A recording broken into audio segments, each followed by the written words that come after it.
on. So you have sound test 1 2 1 2. We need a little more because my microphone is a little hidden. Stress shot. Hey, questionable. How are you, my friend? You received the package?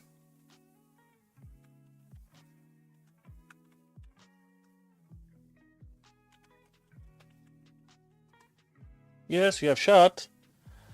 And looks like we are on. Welcome everyone, guys. So, good evening. Oh, nice. Everything fine, I hope? So, welcome everyone. Good evening, good day, good morning, good afternoon, good whatever. I hope you guys are fun. I missed you guys. Been super busy. Hey Joseph, welcome. Hola is Spanish. In Portuguese, it's hola without the H, but yeah, thanks for the try. Nice, so you got the package, all the boards, all the connectors. I believe I didn't forget anything, so I hope you're good.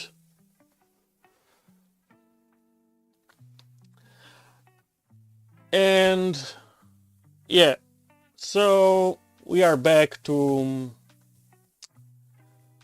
the CAM series of Milo. So hopefully we're gonna finish today or very close to it. So some people been asking me, and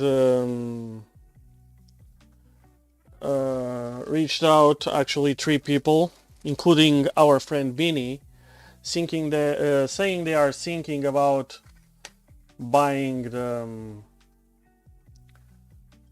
haha, that's the way. So buying the Scylla board, or Scylla or Skyla or whatever they call it, the BTT Skyla. So I honestly advise against. I think Linux CNC is the way to go, even that I haven't tried the Millennium OS or whatever they call it. It's just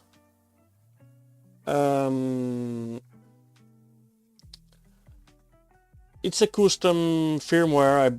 I completely agree on having alternatives, but if you want to go to 4-axis, yeah, I'm gonna go a few ways. First, I think I'm gonna test the original firmware, just to see how it is, how it looks like, and whatsoever. But definitely, I'm gonna go to the Linux CNC. And as I said, we can go. Actually, I did some research, and I'm gonna share. I found some very inexpensive boards, ITX, with a parallel port, so a printer port.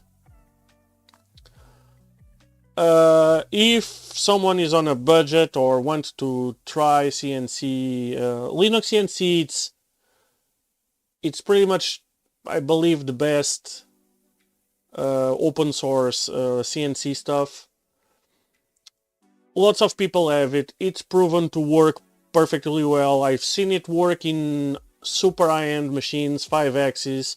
It does real-time offset on if we work with 5-axis, so it means it changes the zeros in real time according to it does the calculation.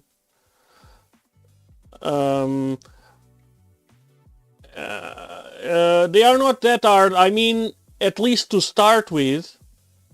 That's what I mean. Questionable. If you are on a budget and you don't want to spend to start with, you don't want to spend like you guys in US are a little better than us, but here in Europe, if you want Mesa card, the one I bought, I already ordered it. It's 250 euros, which it's 240 euros, which is quite expensive, to be honest. I know it's worth it. Don't get me wrong, but if you're on a budget, since you have to buy a PC and you have to buy drivers and whatsoever, I think it's a really good option. If you buy, I found boards. We can take a look, actually. I found a few boards. What do I want? I want these, I believe, right? Nope. Oh, it's supposed to be.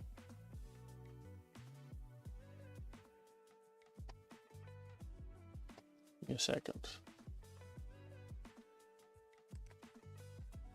Oh, I think.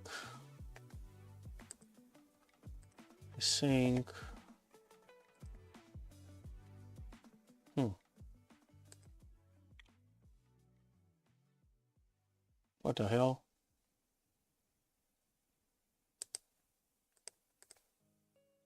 Messed up. OBS messed up. Okay, let me go here.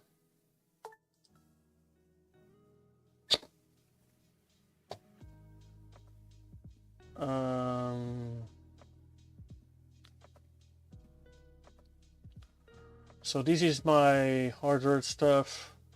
I have a few stuff to add. So a breakout board, it's very cheap. Like you see, it's something like $5, and this thing works super well. Doesn't really matter. And I found out that it can work with a PCI adapter to printer port. So it's actually pretty cheap as well. But what I really want is, I ordered one just to test, even that I'm not sure how I'm gonna test it, since the board I have don't have PCI Express, and this one, I know it works with PCI, regular PCI boards, but I didn't knew about the PCI Express, so this is a PCI Express times 1. Or 1x or whatever. So yeah, I didn't know about that, but it looks like it works. And here I have a bunch, so oh fuck me, I have a bunch of boards that I found that actually work, or have a parallel port. So this thingy costs like $36, and it's a dual core processor, a J1800. This works perfectly well, and it has a parallel header there. So this one is a little more expensive. I don't know exactly why, but since it's a dual core, same processor, but yeah. This is a quad core, and also has the printer header. Same here, I think. No, this one actually has the port, the physical port.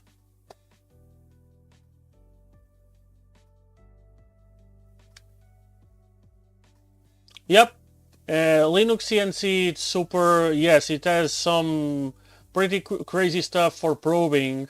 It's very customable, and lots of people work with it. It's proven, it's something proven. I think it's the better way to go. And since we need a PC anyway, so you can buy, to start with at least, or to try, or to test, or whatever, you can get very cheap. So, and start with just a breakout board, which is very inexpensive. So as I said, you can get away with one of these. And even if you later pass to something like a Ethernet Mesa, you can always have this one for extra input-output if you want. So yeah, this one is pretty cool. It has already one relay. It has a 0 to 10 volt for the spindle. It's compatible with 5 axis. It's going to be pretty busy with 5 axis, but it's compatible nevertheless. And yeah, so you can at least start and then make a few bucks and buy Mesa, or you can go with Mesa directly. So we're gonna start with this one, and as I said, I already bought the Mesa card, and then we go with Mesa. So we're gonna start with this just to prove that it can work well with this, and probably we won't see any difference in the performance of this machine. The LPT port or parallel port only gets a little sketchy when you have a very high speed machine and you need very high pulse to keep up, very high pulse frequency, sorry, to keep up with the speed. And the parallel port, it's a little limited on that point, but on the Milo should be fine. And the pulsing on a Mesa, it's going to be much more precise. The pulse signal, it's going to be better defined, so it's going to make less noise. When I say noise, it's the stepper music, we call it. But yeah, it should be fine. I worked with my router for a long time with the parallel port without an issue until the board died, and yeah, and then I decided that I didn't want to go with parallel port anymore, and I went with Ethernet smooth stepper, which I don't regret. But now I think Linux CNC is the way. I kind of regret, I like my controller on my VMC very much, but I kind of regret even going with Linux CNC instead. But yeah, so it's going to be an adventure, and we're going to go for it. But definitely, I think Linux CNC, it's the way to go.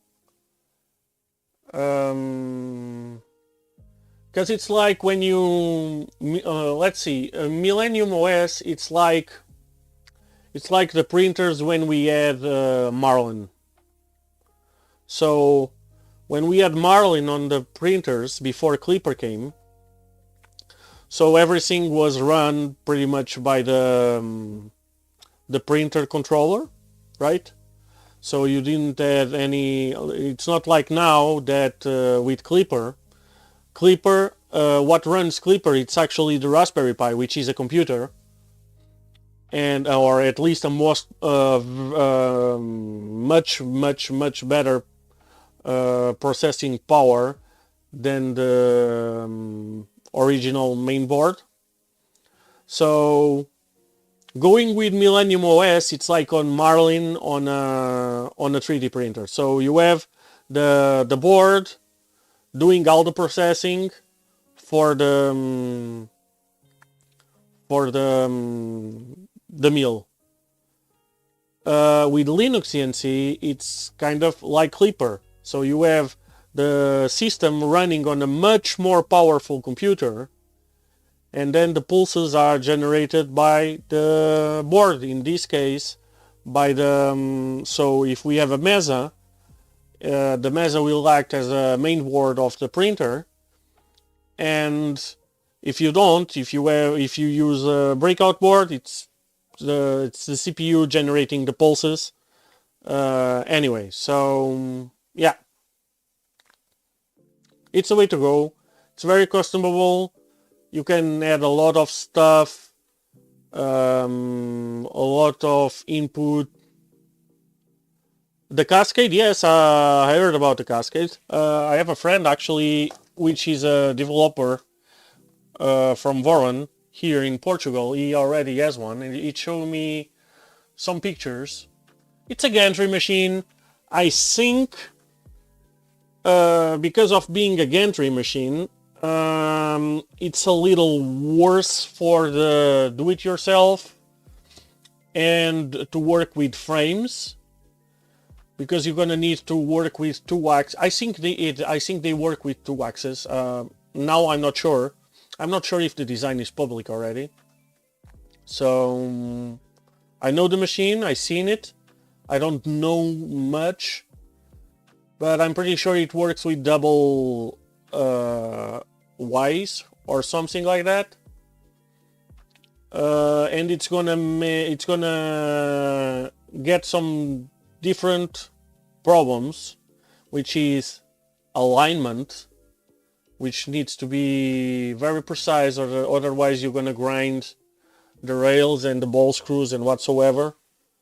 But yeah, it's a gantry machine. It's my router. It's a gantry machine. I like my router, but it's different. I like the Milo design a little better, even that it could be much better, but yeah. Okay, so enough of talking about this.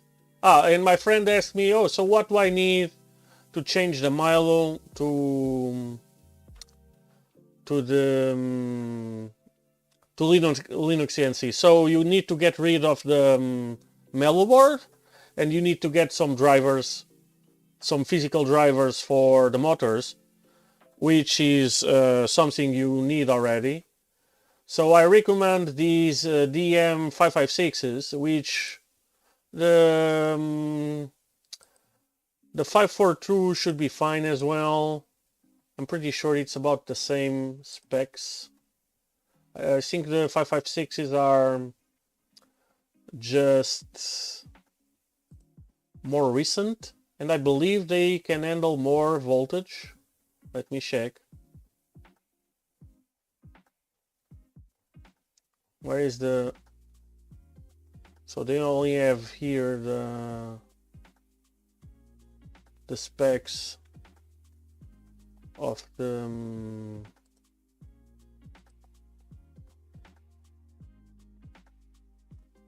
no, you can get them even cheaper, to be honest. If you look, you can get them even cheaper. So let me see if the so this is the TB6600. These work, but avoid them.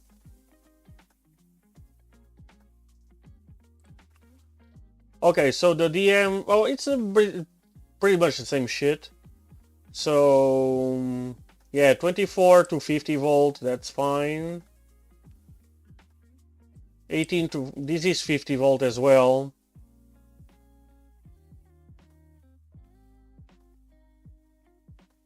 It gears 1 to 5. Okay, so the name says it. So the 556s and can handle more amps. So yeah, you can go there. But yeah, pretty much the both of them, anyone works, especially for the factory motors, which I don't remember, but they are a little lower. I believe they are 3 amps or something like that. So it's fine. And you can go up to 50 volts with them, fine. So you can use a 48 volt power supply already, or you can keep the 24 volt, but I seriously advise to upgrade. These ones are a little more expensive. They are better, but no need. These are more for NEMA 34s. No need of that beast. And that's even... So those have better cooling with a fan. So either the DM542s or the DM556s should be fine.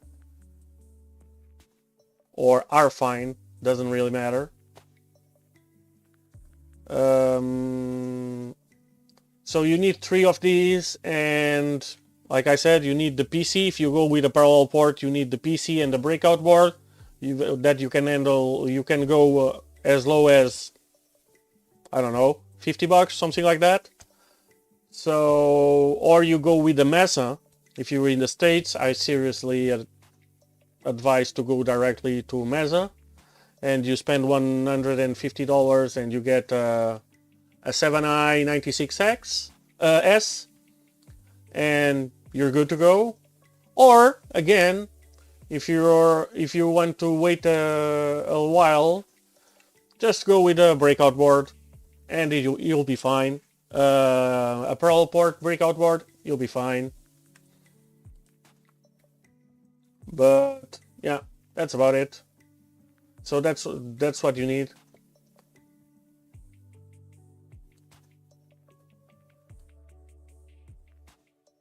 These things are pretty cool. I actually have one here on end. I have a DM542 in here, I think.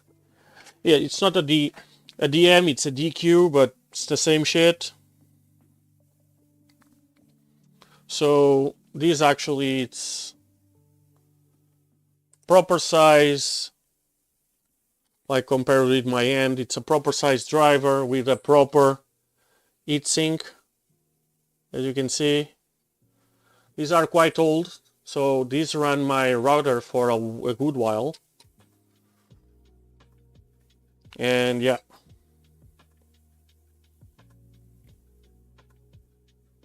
Yes, and they are rated from 18 to 50 volt.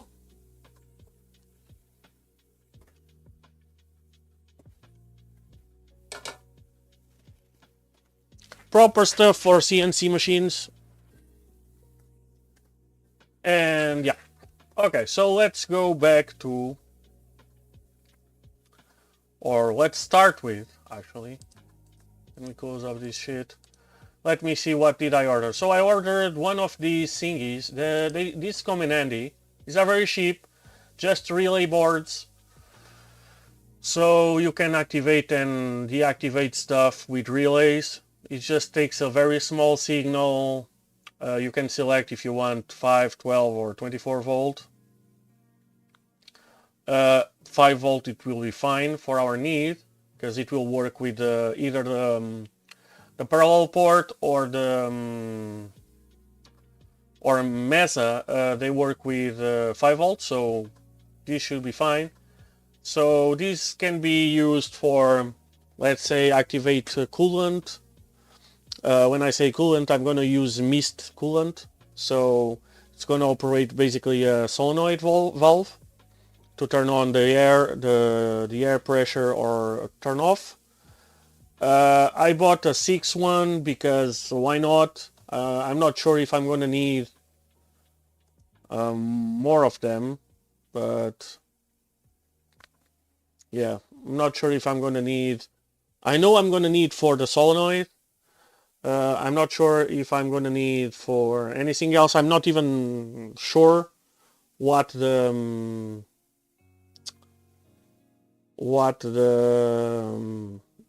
Mesa card has, if it has some relays or not. I don't remember. Oh, there's other stuff. If you start with a parallel port, this breakout port can be actually used with the Mesa port, because the Mesa board has, at least the one I'm buying, the 7i 96S. It has a lot of pinouts and shit, but it also has an header for a parallel port. So you can actually connect this breakout board to the Mesa board to get extra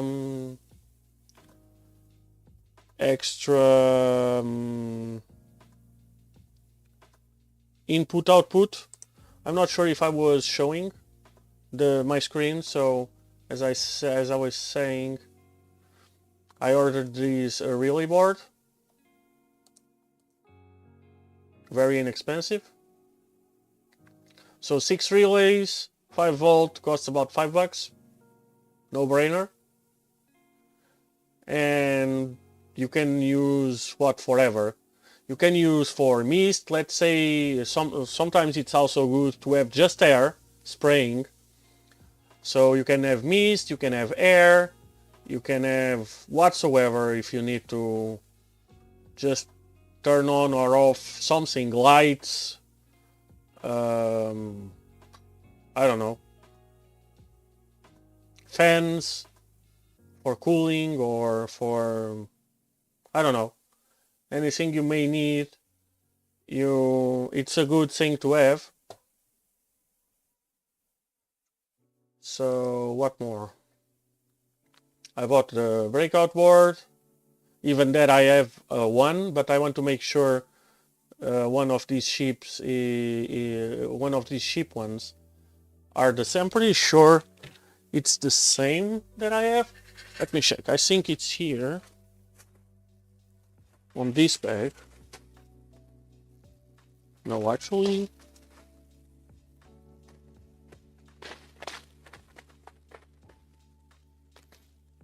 Well, actually it is.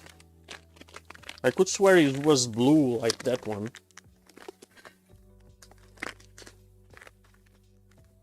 So you see a USB port there. That USB port, I actually removed mine. But yeah, it's pretty much the same board. Let me put front camera. It's just green, not blue. So I removed the USB port. The USB port is just for getting power to the board to get 5 volt. I think I removed it so I could connect the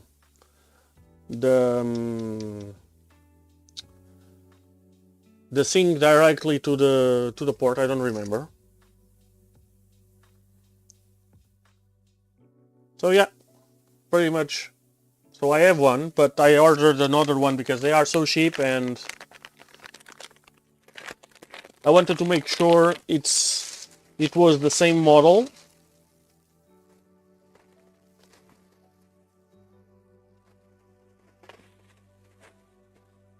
That I would recommend. So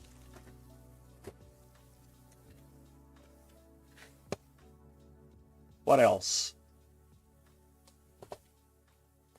So as I said in Discord, I'm going to receive parts for a new computer for streaming, because this guy, it's getting old. So I ordered some very, very, very cheap stuff. I also ordered one of these clones from Knipex, or from China. The clones are from the original Knipex ones, to see if they are any good, any close to the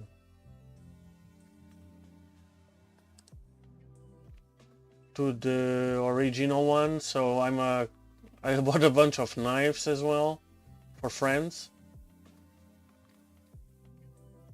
Oh, I'm waiting for these. So this is the computer I ordered.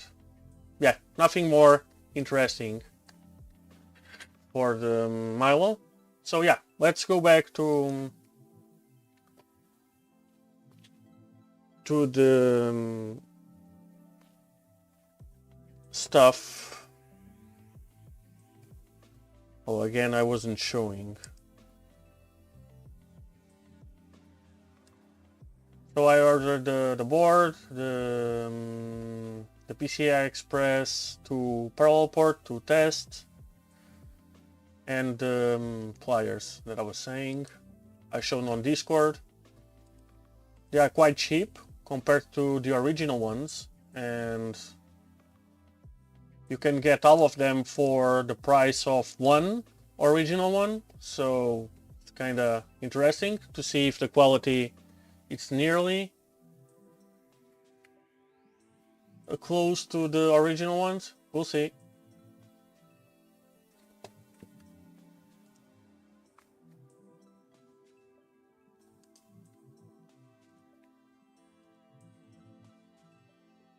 And yeah, that's all. I also ordered a heat plate for my collection. I don't have one of these, and they are cheap now. Yeah, I'm a tool addict, so I have a serious addiction to buying tools. Go away. Okay, so let's go to BMSP tools, Milo, and functional assembly. Okay, so what are we missing? We are missing, I believe, this is the stock for the stuff we are missing. So I think we are missing to program this and some little pieces more, which I haven't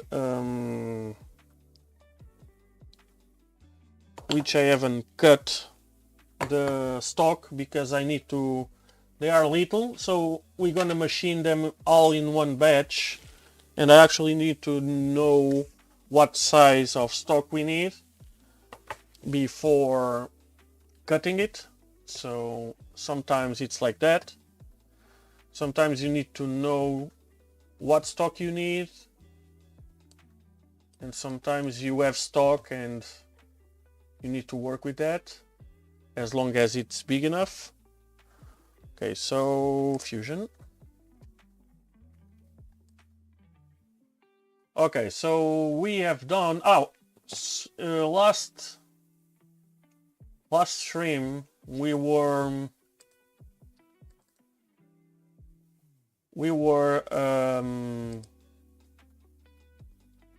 wondering about these parts. So these are the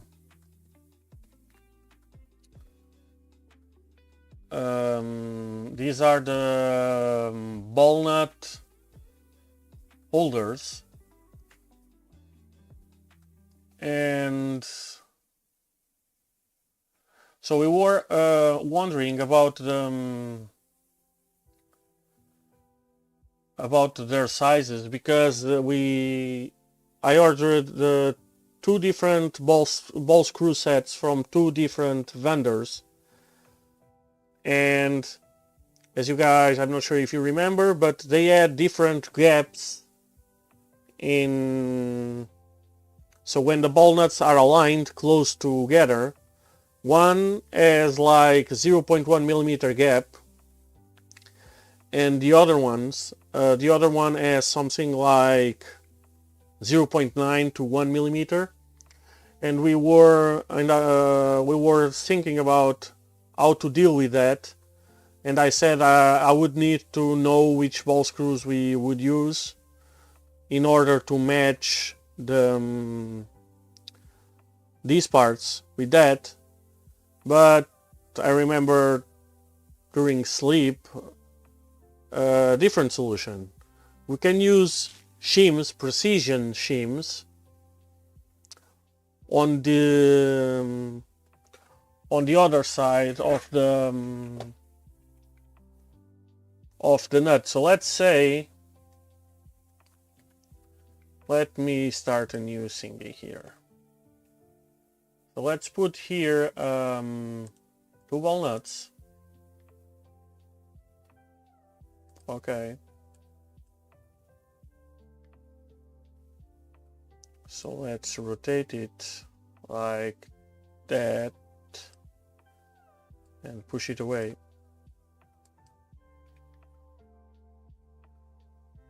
Yay!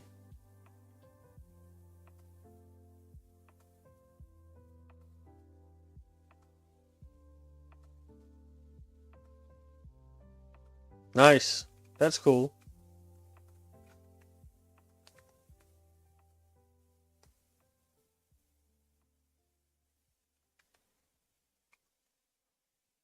Okay, so what you need to do is this. So let me open something that we had already programmed.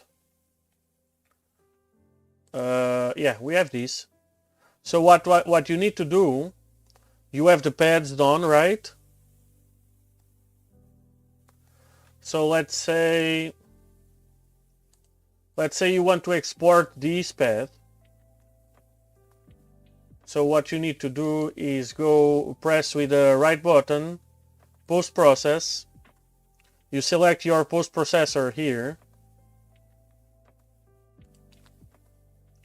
Probably something Linux CNC, as we say, Fusion library, Linux. So Linux CNC, you don't want the turning. Turning is for lathes. So you want, I believe it's the EMC2.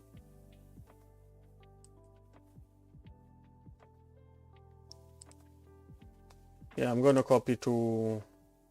I'm pretty sure we're gonna need it. So Linux CNC, and you just choose here where you want to save it. Yeah, why not? You choose the name if you want to. You go here and select whatever if you want. I have no idea what's that. Okay, G54. Okay, my machine has these G64 and G61. I'm not sure about the PQ and P.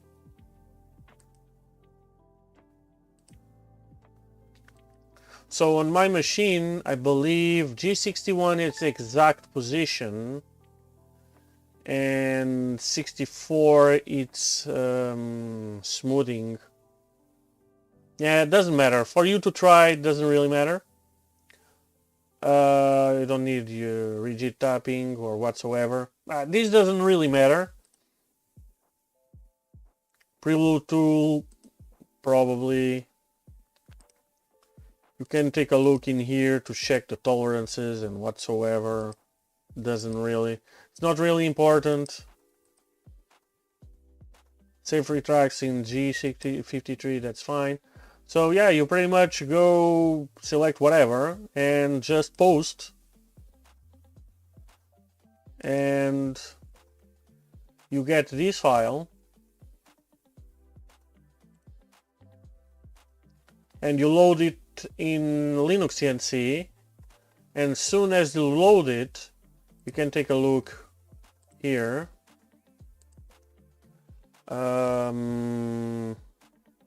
G-code simulator or viewer.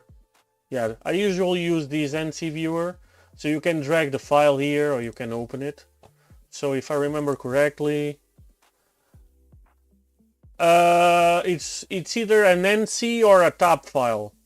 Should be fine either way.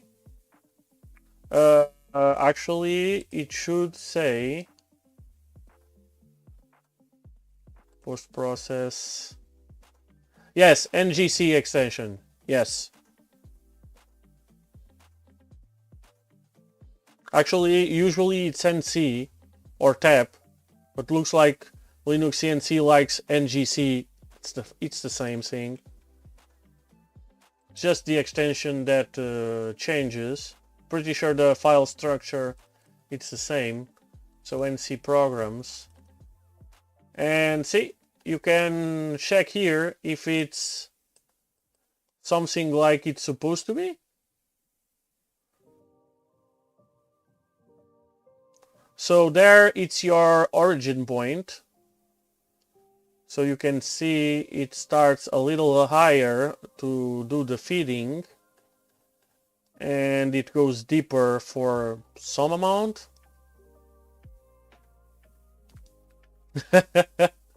Well, I know some stuff. So from here, if I look in here, so G21, it means we are working in millimeters. G22, it's in inches, I believe, or G20, something like that. I know this guy refers to millimeters. G53 means it's the machine coordinates, so it goes to G0 means rapid. So it's fun. It's a funny stuff in 3D printers. I don't understand the code, or the G code of 3D printers, because in CNC machines you have two types of movement. And when I say two types, I say like two speeds. You have feeding speed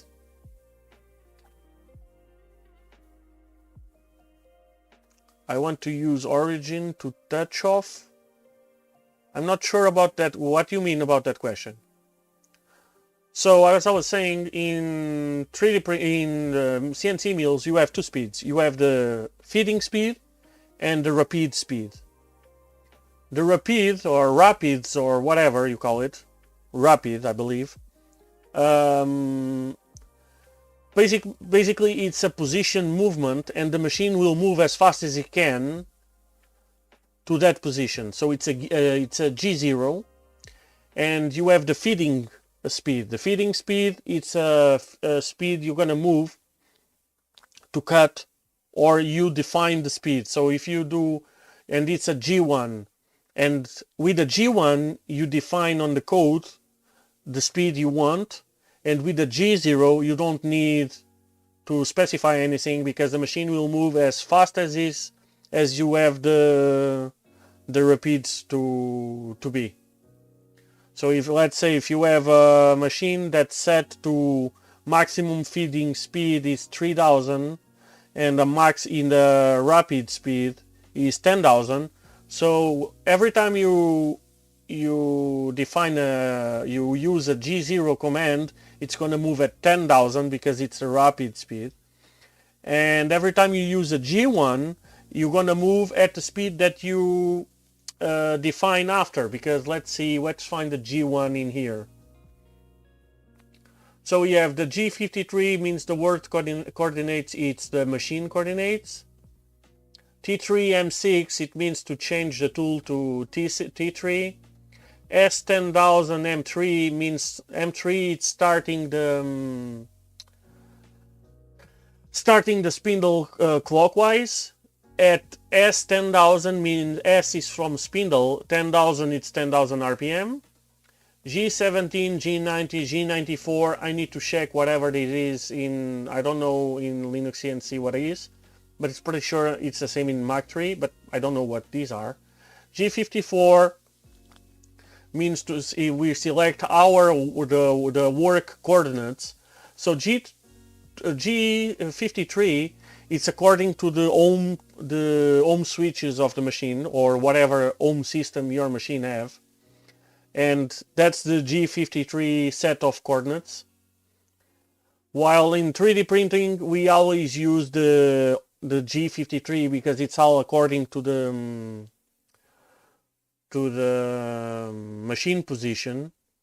On milling, no, because you're gonna select when you select the origin for your workpiece, you basically are messing with G54 or G55 or G56 or 57. Some machines, that depends on the controller. My controller has up to G58.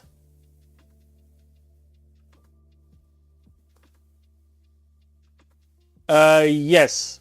So this point in here, which is your origin, it's the point that you're gonna need to touch off. So you're gonna need to, it's your 0.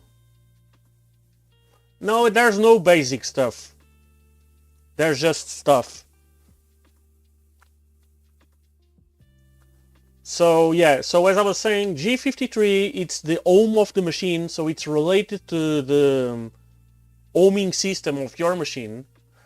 So when your machine ohms, usually it's gonna ohm at 0, so where it triggers the switches, it's gonna be the 0 position. So it means G53, it's 0, 0, 0 on that position. So if you move around with your machine and you make a G53 move, so G53, G0, G0, X0, Y0, Z0, the machine goes to where the ohm switches are set. And if you move it to X25, so it's going to move on X 25 millimeter, or it's going to move to X at 25 millimeters from the X switch.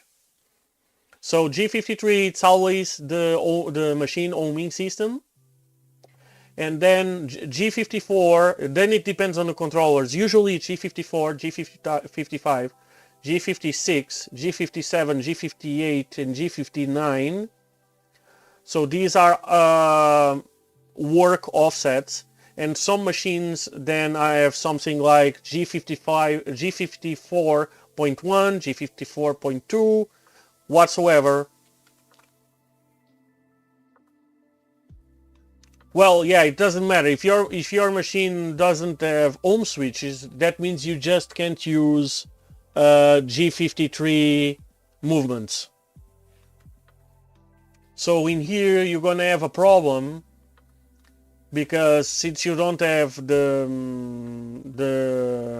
ohming system, because this thing is saying to move the machine, the z-axis, to 0 according to the ohming switch, and if you don't have a ohm position, basically you can't do this movement. Probably it's gonna give you an error, so you're gonna need to delete this line, or let's say here in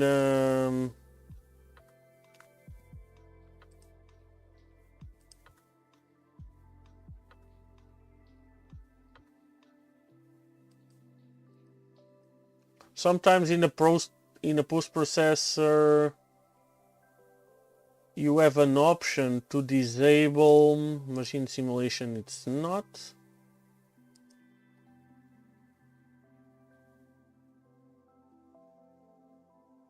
Yeah, so here you don't have this option. On Mach 3, I can show you. So this is Mach 3 post processor.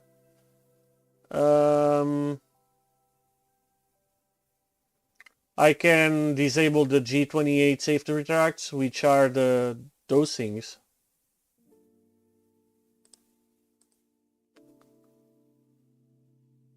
So where is Linux? Oh, it's there. It's the first one. So what you can try is use clearance height on safe retracts to see. Let's see if it changes the file. Okay, let me go there.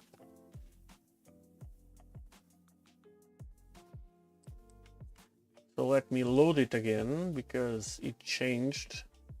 Yes, it did. Okay, so let's see. So we have G21, attention, proper safe retract is set to clearance height, ensure the Z clearance, so that's fine. Okay, so yeah, you should use that. So in here, on your post-processing options, you should change your, on safe retracts and ohm positioning, you should change to clearance height, and it will remove the, since you don't have ohming switches, it will remove that from your code.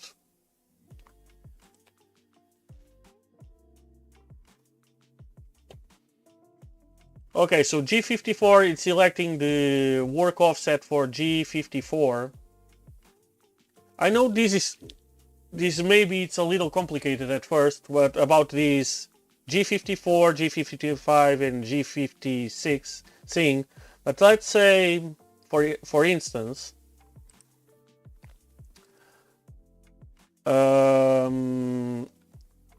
let's say we are machining these three parts. So in here we set them, we know they are like X amount apart, and we are using them we are machining them all together. But let's say that we weren't. Let's say we had this piece and the stock for this piece in one vise, and some amount, some random, you don't know which amount apart, you have this piece on another vise and you want to machine it as well, and on another one, on another unknown part, unknown distance, you have on another vise another piece for this part. This is kind of a stupid example, but let's say it is, or let's say even better than this. So let's say we have 3 vices on on our machine, and actually I'm gonna have 3 vices,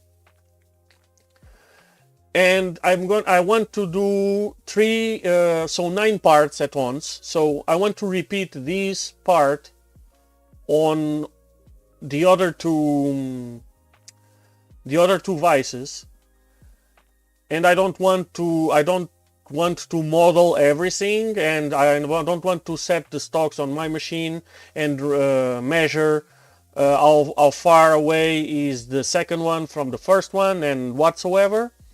So I just want to repeat this operation on the other 2 vices. So what we do is exactly that. So we use different workspace coordinates. So we can create in here in Fusion. That's something I'm going to be explaining with more detail in the future. It's kind of like that. So you can select the so when you touch off, you set the stocks on your machine. On the first one, it's the G54. It's always the G54, the first one.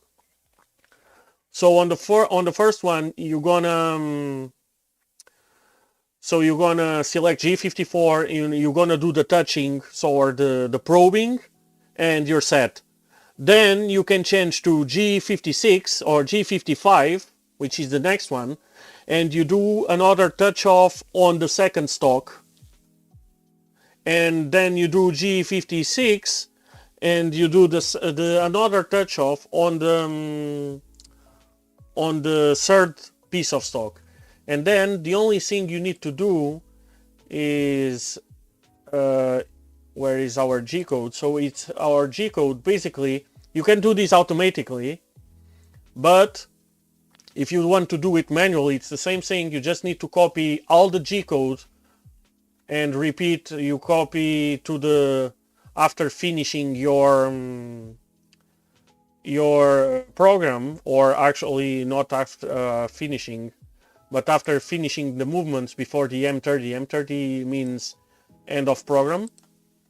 So you would go with here, and the only thing you would need to change is this G54 to G55, and you copy again and you change it again to G56, and the machine automatically, it's going to machine the first one on G54.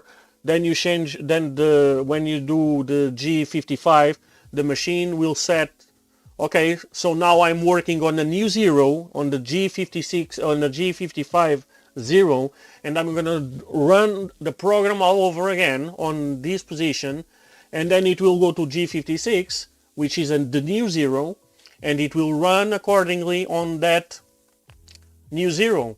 And if you go back to G54, it's going to be selecting the 0 again on the first piece. So basically it's multiple zeros.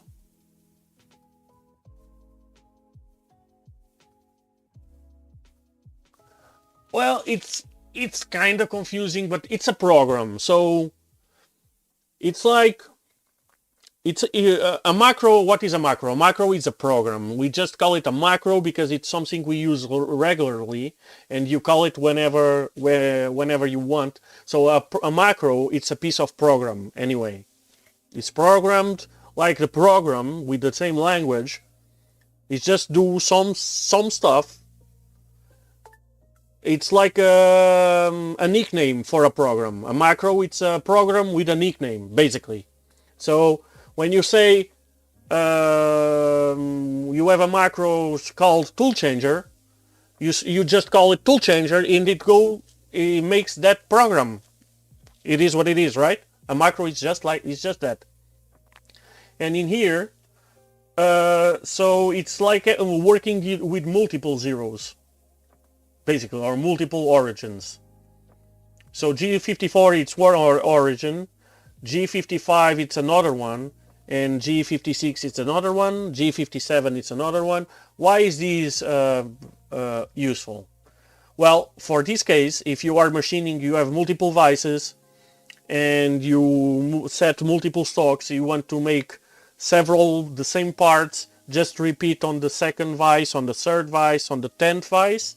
You just go and change you set your offsets at the beginning, and then you just need to put new stock and mill it. But let's say you use fixtures, so you have some parts, some specific machined parts attached to your table, where you do different parts. So you can, if you want to machine the A part, or the part number 1, you are using G54. But if you want to machine the C part, you're gonna use the G54.5. Let's say it depends on how you have set your machine, and that's why having a good ohming system is nice on CNC machines. Because of that, because if let's say you run always the same parts, you make 5 parts on your machine only. You are always machining those 5 parts. It doesn't matter if you're gonna machine part A or part B or part D. It doesn't matter. But you only machine those parts, and you have fixtures on the machine to machine those parts. So you can probe the fixture. So the part number A, or the part A, is G54, the part B is G55, the part C G56, and whatsoever. Every time you ohm the machine, you don't need to probe if the machine is good and reliable, whatever. You don't need to probe let's call it ideal conditions. You don't need to probe the fixture, because it's set for G54. So you just do your programming on G54, and every time you turn on the machine, you just put a piece of stock in there, and you know that G54 it's set there. You don't need to touch anything, because you have already touched. You have on the machine memory that the fixture is in that place, and all the programming is done about that. So the machine just knows that, okay, G54, I need to machine that thing. If you're gonna move to the part D, it's G57 on D. So you just set the program, and it's G57, and the machine knows, okay, today we're gonna work on G57, and it's there, and you don't need to probe it. That's pretty much it. That's basically why it's useful. And you have a bunch of cool stuff. You have G52s. G52, it's actually very interesting, but it's a bit complicated, that one, because that one change according to within the program. So that's cool. It's like a temporary 0. So it's like an origin within another, or related to another origin. It's that one. It's a little more confusing, but it's fun.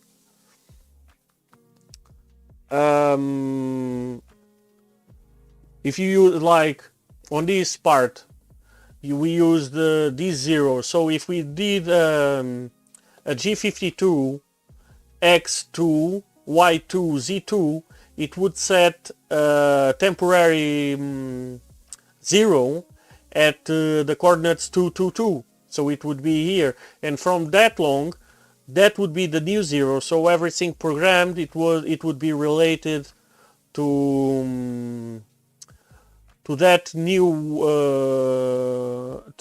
origin. So it would be all offset by the amount of the coordinates that we set, the new zero.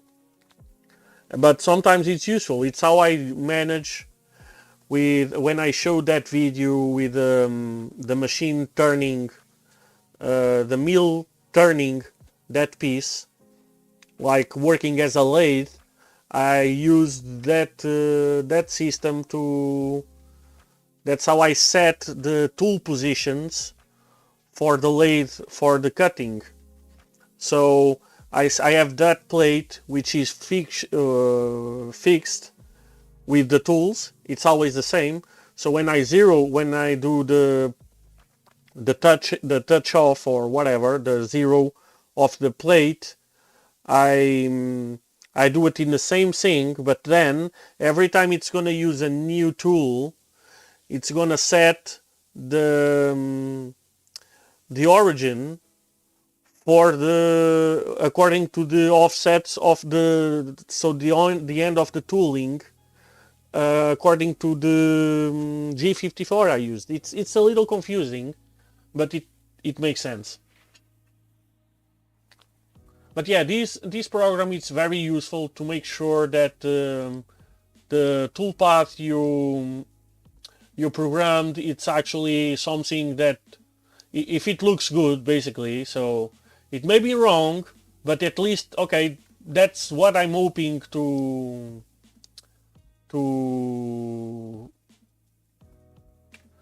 so it's what I hope to be, so it's something at least looks like it's fine. So it's kind of a very first foolproof or sanity check, whatever you want to call it. So it will analyze all the code you put in here, and it's gonna generate the lines. And if you, okay, this looks like what I was expecting, so I can go to the machine and test. This is online, ncviewer.com. So yeah, it's cool. Anyway, so for thunderstorm, that's not bueno. So if my stream goes down, it means my power went off. Okay, as I was saying, so we had when we were programming these parts, we were a bit concerned about the size, because the size of these parts would depend on the ball screws. And what I thought about, so the maximum that the ball screws can be off, it's like 2 millimeters, because it's technically it's less than 2 millimeters, but let's call it 2 millimeters. So because in 2 millimeters you have the full so you have so the ball screws are, the pitch is 4 millimeters, so it's 4 millimeters per full revolution, revolution, sorry. But we have matching positions every half turn, so every 2 millimeters we are in sync, or we are, since the nuts are symmetric, every half revolution we have a matching position. So that means since it's a pitch of 4, every 2 millimeters we have matching position. So if we have 2 millimeters gap, it means you have another half revolution and you're going to be set right together, right? So okay, but technically it's a little less, but yeah, let's call it, as I said, let's call it 2 millimeters maximum.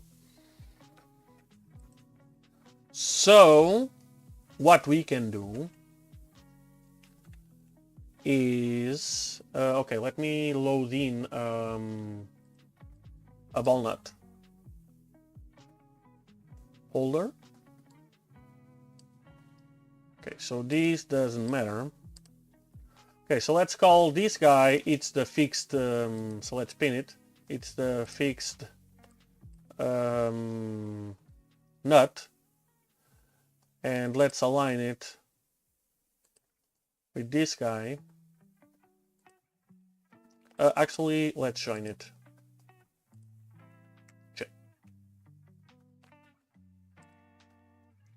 Okay, so this design, it's I'm gonna reset this thingy to 15.9 exactly because of that. So let's say in our first case the gap between the nuts where they are aligned, it's about 0.1. So that means when we set these, and since these have a 16 millimeter distance or thickness, so 16, it's a multiple of 2. So that means that when we are set on when we have the ball screws aligned, we're gonna be 0.1 millimeter. Fuck, I wanted to press J. So let's join this and this, but with an offset of Z of 0.1, right? And that's what we want. So we have a 0.1 millimeter here. So let me do inspection.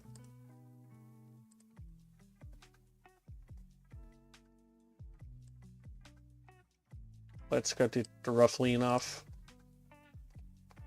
And as we can see, we have a 0.1 millimeter gap in there.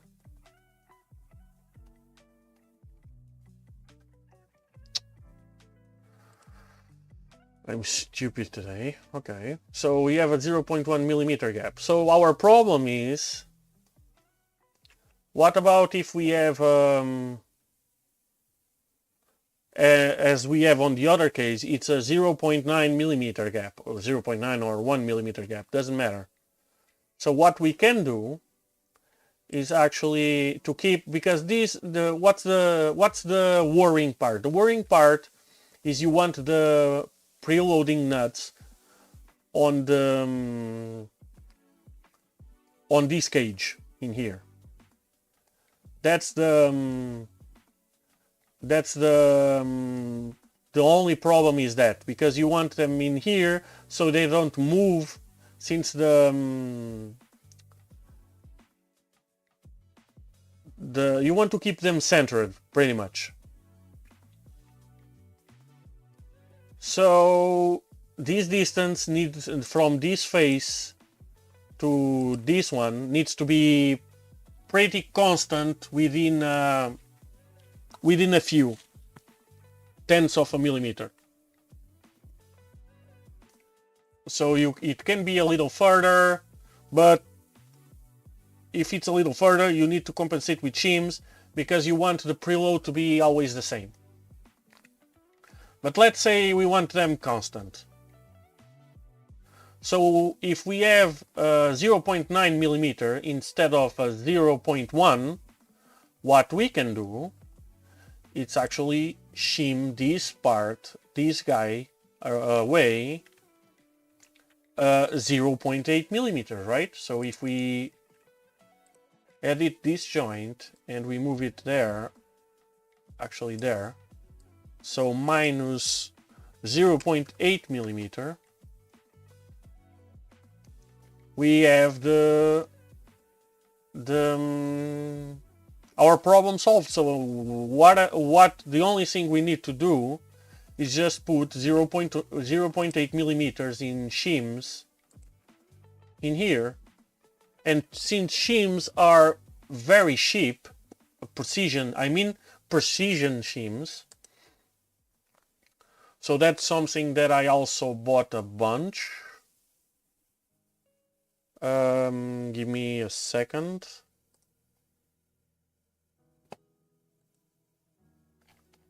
So I can look for them.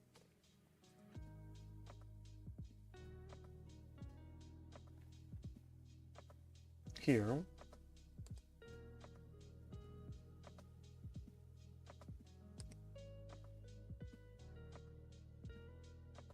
Oops. Why these?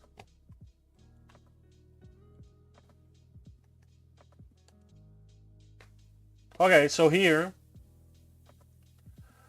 I bought a bunch of these guys. So M4, because we're gonna use M4 screws. And I bought pretty much all the thicknesses. And again, these are not washers. Well, they are washers, but they are not stamped. They are precision cut and precision thickness of shims. So, and with a 1mm 0.5, so in this case we need a 0.8, so we just need one on one of 0.5 millimeter and one 0.3, and we are gold. So the idea it's on the kits to supply a few of these shims, so everyone can pretty much one of, well, not one, but because we need, so we need 4. So 4 screws, 12 of each. With 12 of each, you can do pretty much every combination of the spacing you need. And since we are using spacers as well, or shims, to adjusting the preload, we can set that together with that spacing. It makes a little more complicated, kinda complicated to assemble, but it solves the problem very well and very cheap, and everyone is happy.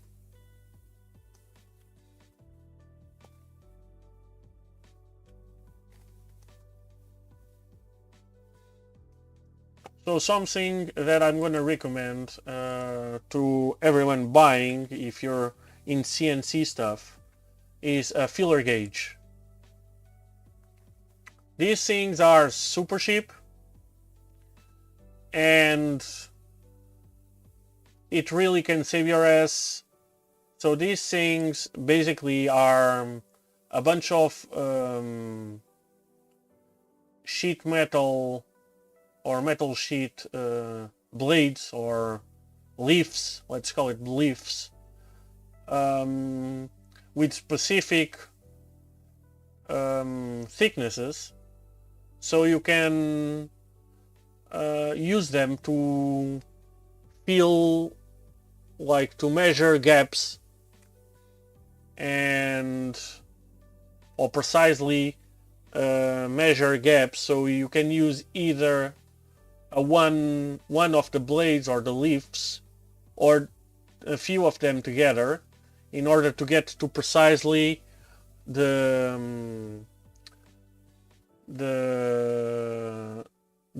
dimension of the gap you have. So yeah, this is something I'm going to recommend. And there are some that are very long, which can make things even easier.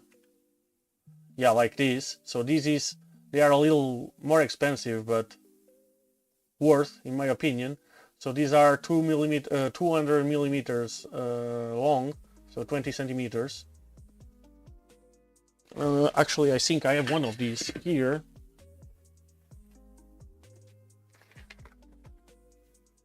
I actually have a bunch of them, because you never know when you need a piece of shim So, yep, I have one in here.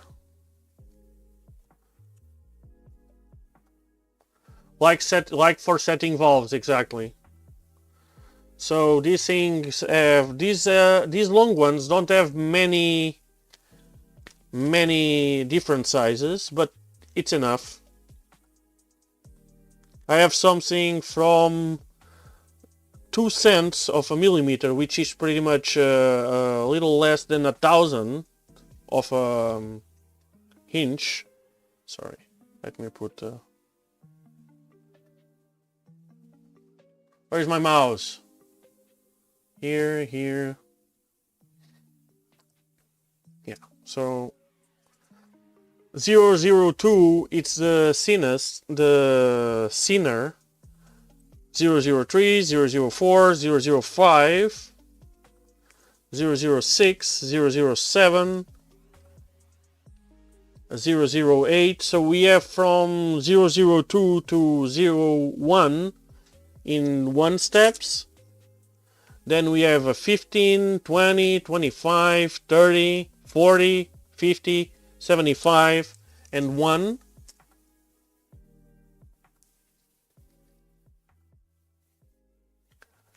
A machinist level, it's very expensive, but it's also very important. And welcome, Anthracite.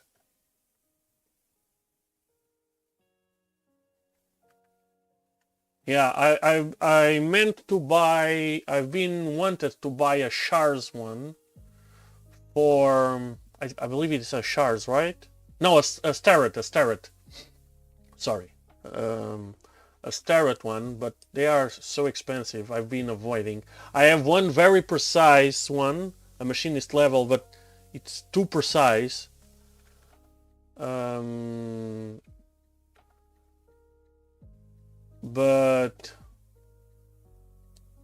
I have one of those, but I really would like a Starrett one. They look very good, and it's something cool to have. It's handy.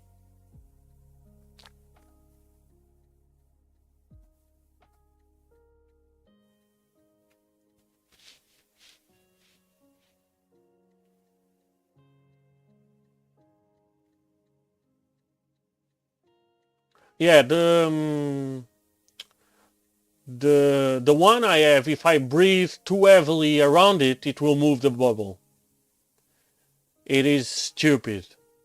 It's like even temperature. It's very cool.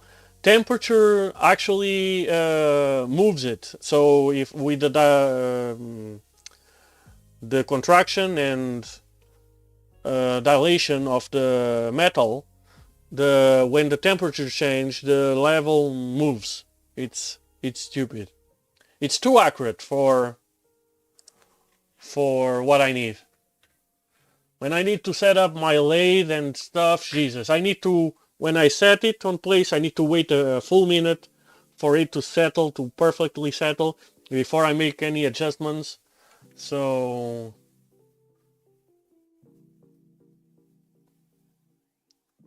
yep, those with as a square. I don't have one of those actually. Mine is a simple machinist level.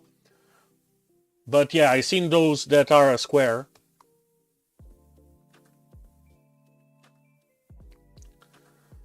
So yeah, so let's go back to our project. So where was I? Yep, I know, it's a kidney. They are not cheap. Well, I wanted one of these. Let me see if I can find one here. Pretty sure I do. Starrett level. I don't need a big one. Yeah, something like this. Yeah, exactly. This is the one I want actually. The 150 millimeters, which is 6-inch, I believe. But damn, it's fucking expensive. But this is actually the one I wanted. They are pretty much what we need for precise enough for everything we need to set a machine. This is perfectly fine. They are not too sensitive, but they are very precise. Just not absolutely crazy sensitive. And you can actually set them, so that's cool. They are adjustable. If for some reason you need to set them off level, let's say you are always checking something that needs to be off level by a certain amount, so you can actually adjust it for what you need, and then check if it's always like that, or if it moves. Sometimes the metal move and whatsoever. You can readjust it you can calibrate it, let's call it. Yeah, it's pretty cool. I've been wanting one of these for a while, and one day or another I'm gonna buy it, but not for now.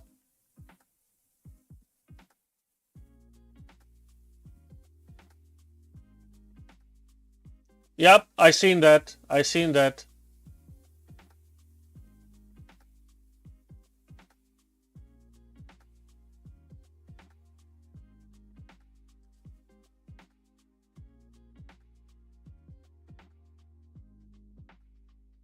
Yep.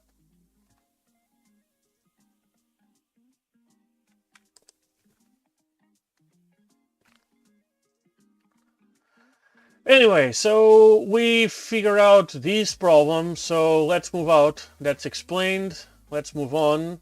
It's been, Jesus, more than 1 hour, and we have done absolutely nothing except talking. We are learning, so we are good. I don't mind about that. As long as someone is learning something, I'm good with that. It's not wasted time. Okay, so what we need is, pretty sure I've done this already.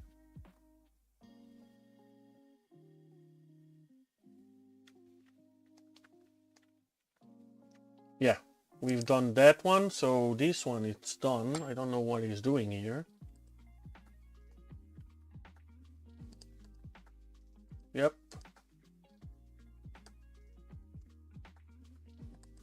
So X is done. So this is one of the ones that I'm going to machine a bunch of them together.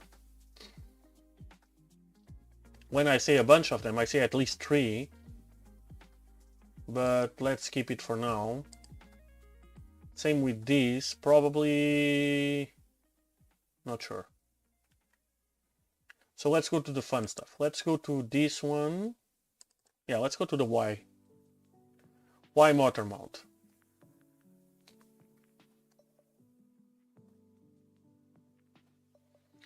I'm not saying it's gonna be full, but it's gonna be full aluminum where it needs to be. So pretty much all the joints and so here we have the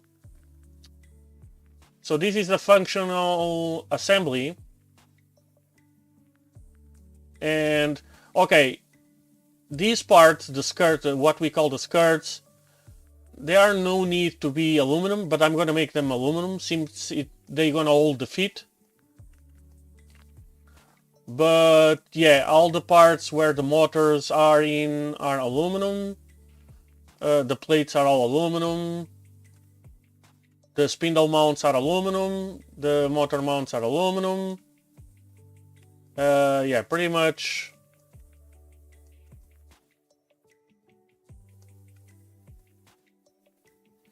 I like the Z axis of the Milo better than the rat rig. That's why I went for the Milo. Now there are some very stupid mistakes on the Milo that should be corrected. No, they are inverted actually on the on the rat rig, I believe. Unless they changed it. Mill.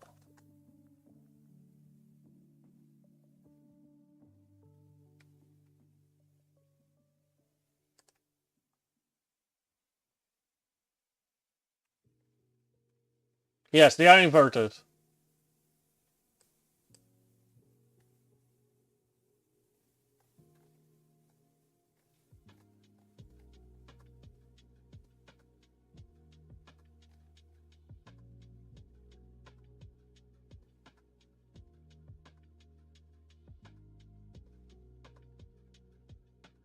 Reshape. Yeah, they are inverted.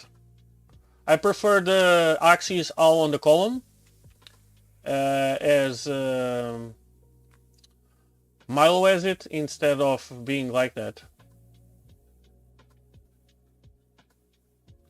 But Milo has some stupid mistakes.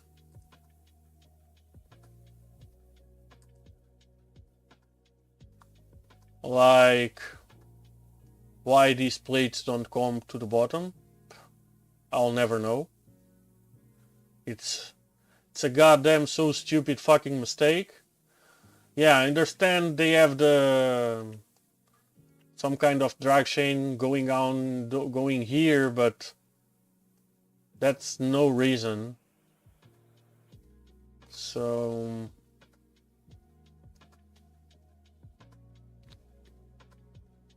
and I'm actually thinking of making some kind of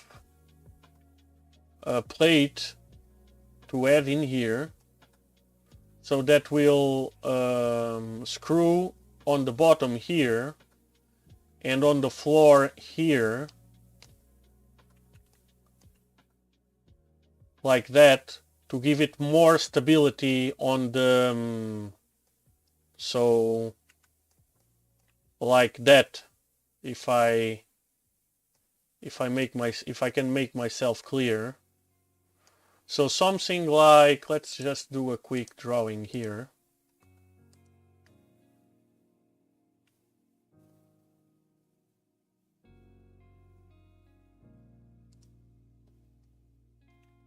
So something like this.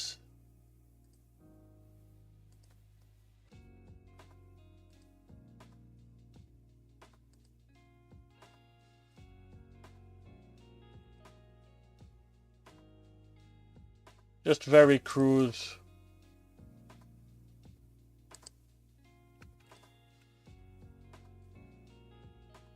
Oops.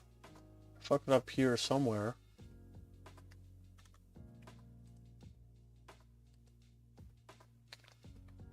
Even maybe a little taller. Like that.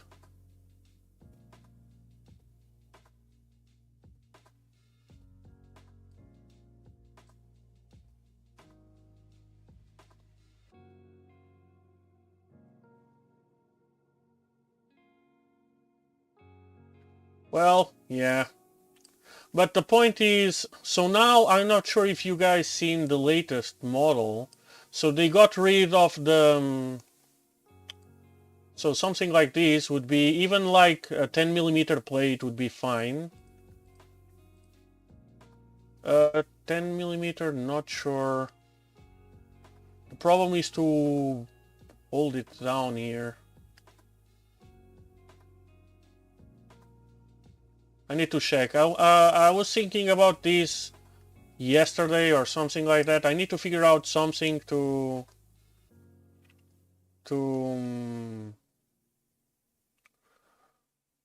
for this. Even if I need to... nah, doesn't matter, doesn't help.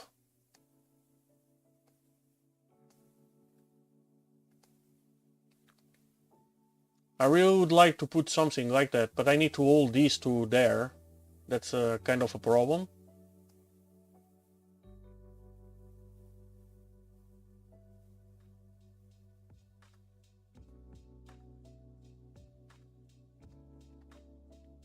Yeah, but I need to check something because I really would like to put something like this.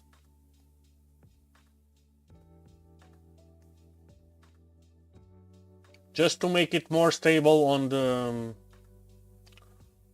on this direction. Because the column is only attached by these thingies. And the bottom of the, and here, the back of the, of this plate.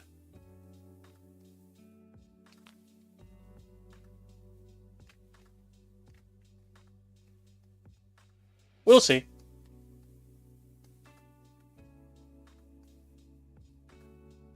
Maybe. That's actually a good...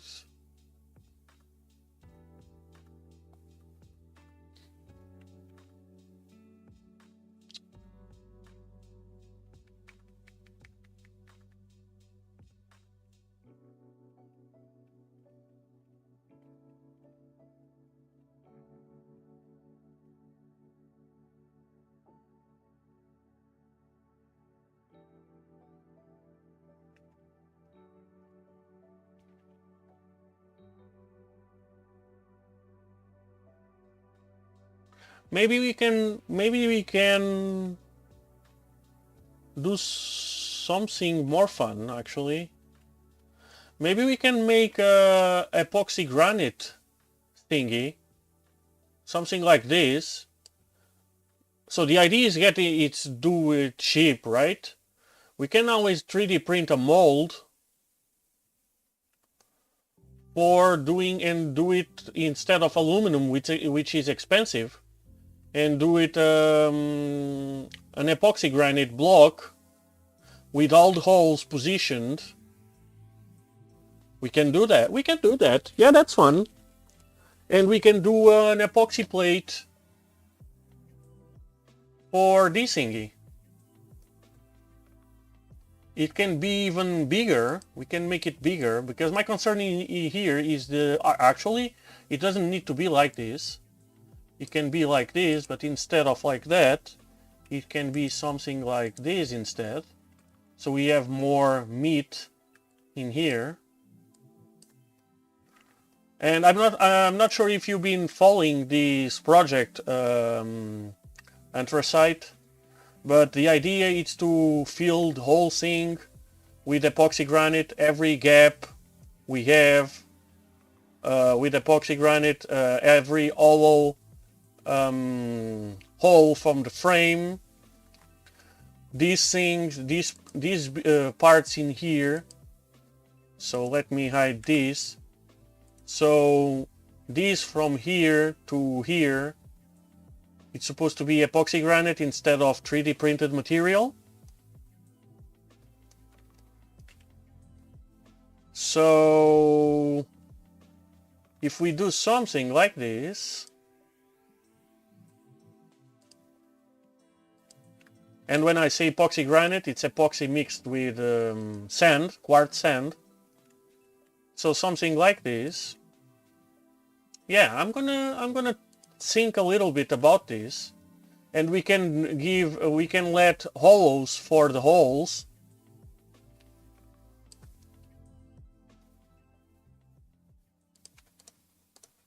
In order to put screws to the frame on the bottom.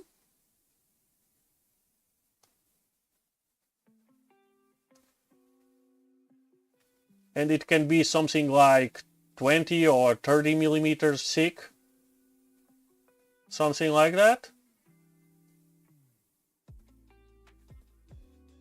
Because we don't want it to push, the frame on this way. We just want it to settle and actually hold the frame, the column on this direction.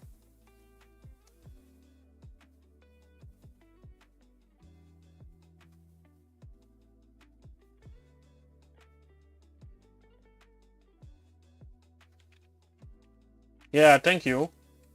Yeah, we are, so the idea is, sorry, not join, new body. So put something like that. It won't affect anything, any volume of the of the thingy. It won't affect anything. It will only improve rigidity. So as you see here, these corners in here are supposed to be also epoxy granite. So the base in here are supposed to be fully filled with epoxy granite as well. So make one big ass block. And instead of using like 3 brackets or 3 corners attaching this little C section to the base, we're gonna actually fill it with epoxy granite as well, like in this shape. So if we open the Milo V1.5 here,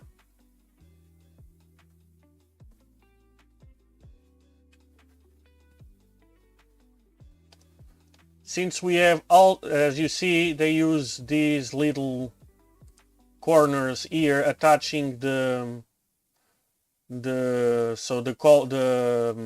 saddle or the bed. I have no idea about the extrusions.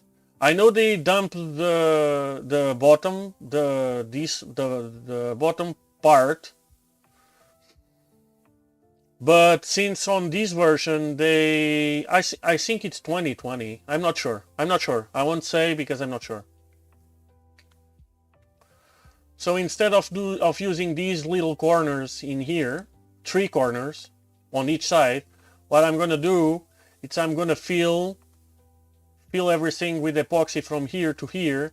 And since the frames have these have the slots, so the epoxy granite will bond these 2 pieces as one, as a motherfucker, because it's perfect for anchoring and adhering. So it's gonna be bonding on this side all the way to the back, at least 2 here.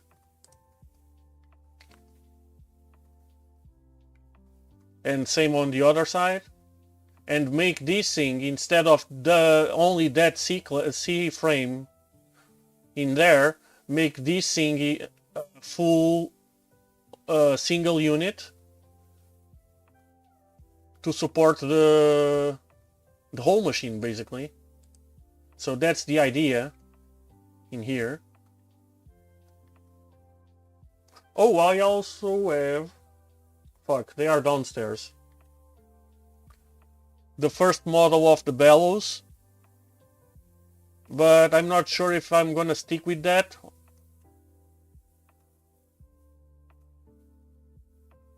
Nah, cast iron it's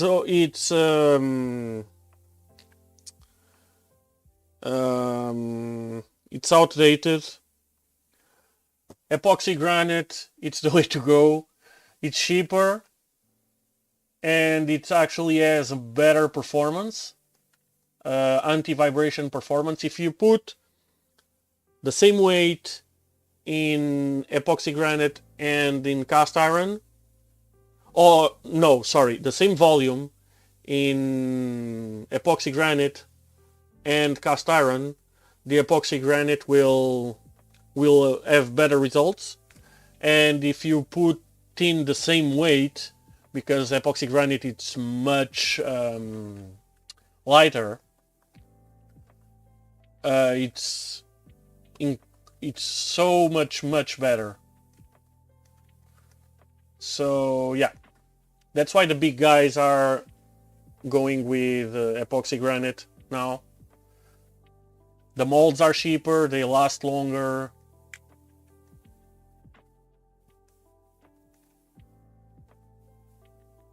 Yep, I made, so since you're new, I'm gonna show you. The other guys are gonna need to take it. So I have a VMC machine that I made myself. This guy. I'm gonna put the link in the chat if you want to take a look.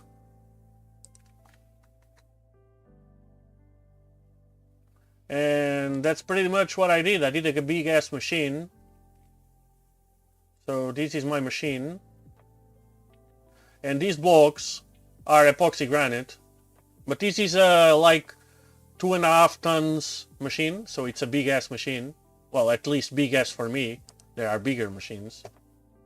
A friend of mine who has a CNC shop, he said my machine is very little, so, but yeah, since he machined my machine, I guess I understand this point.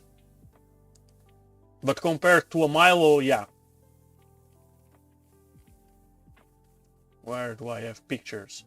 So I have I built a mold for the whole. So this is the mold for the base of the machine.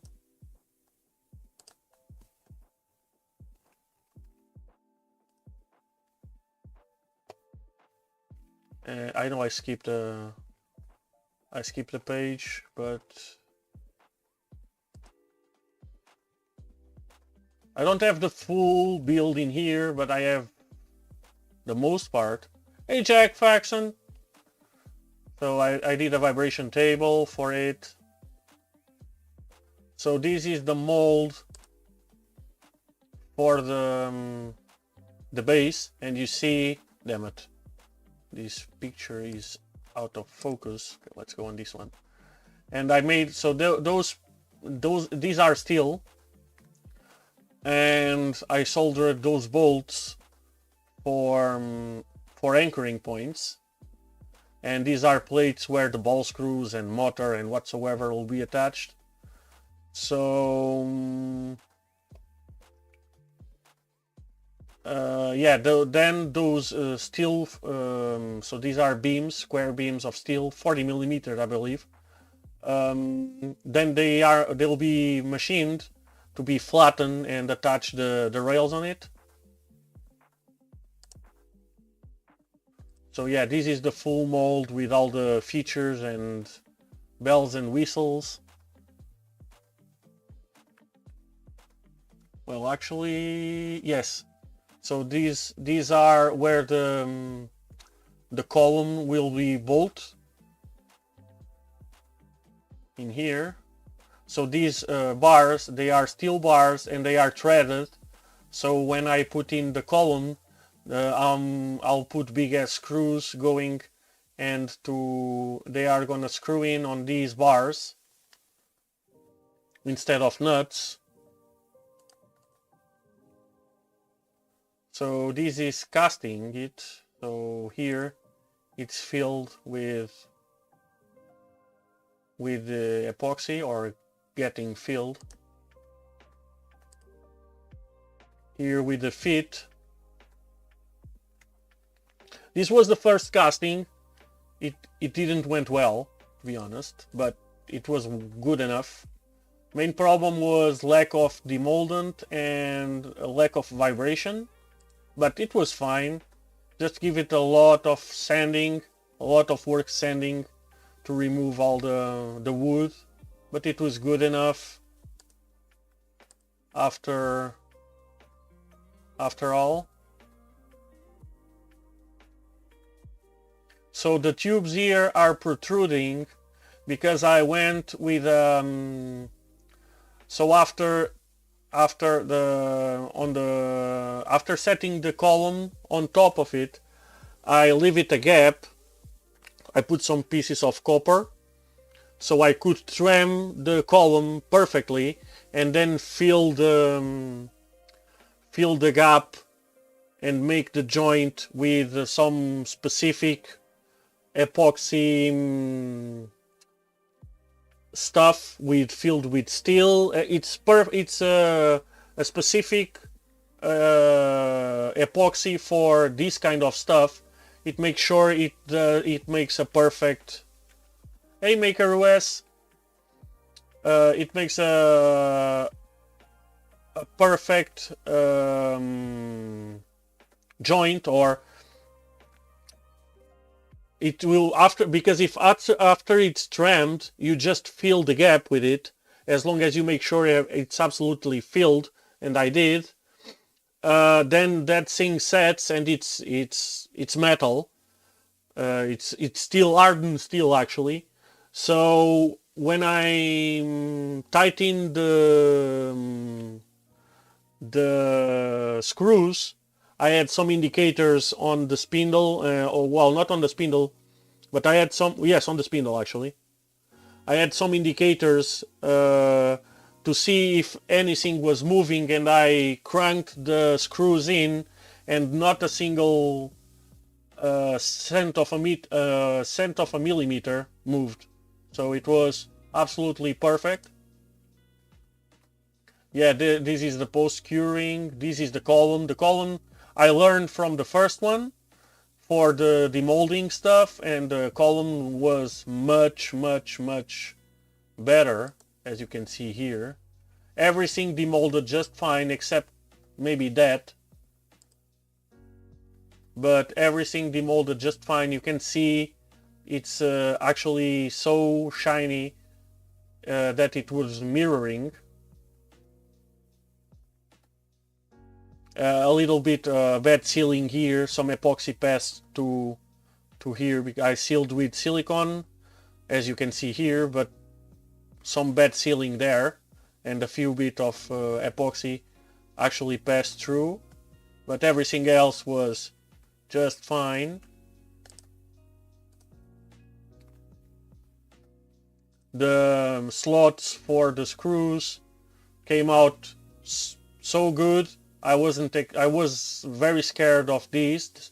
So this wood, it's making the hollows for where the screws gonna be. It was fine, perfectly fine. Came out very well.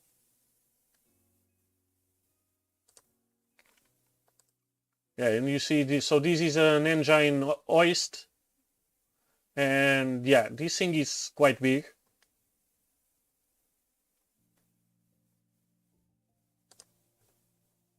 So this is the spindle housing. So this is the spindle and the spindle housing. I machined it myself. The biggest thing I ever machined on my lathe.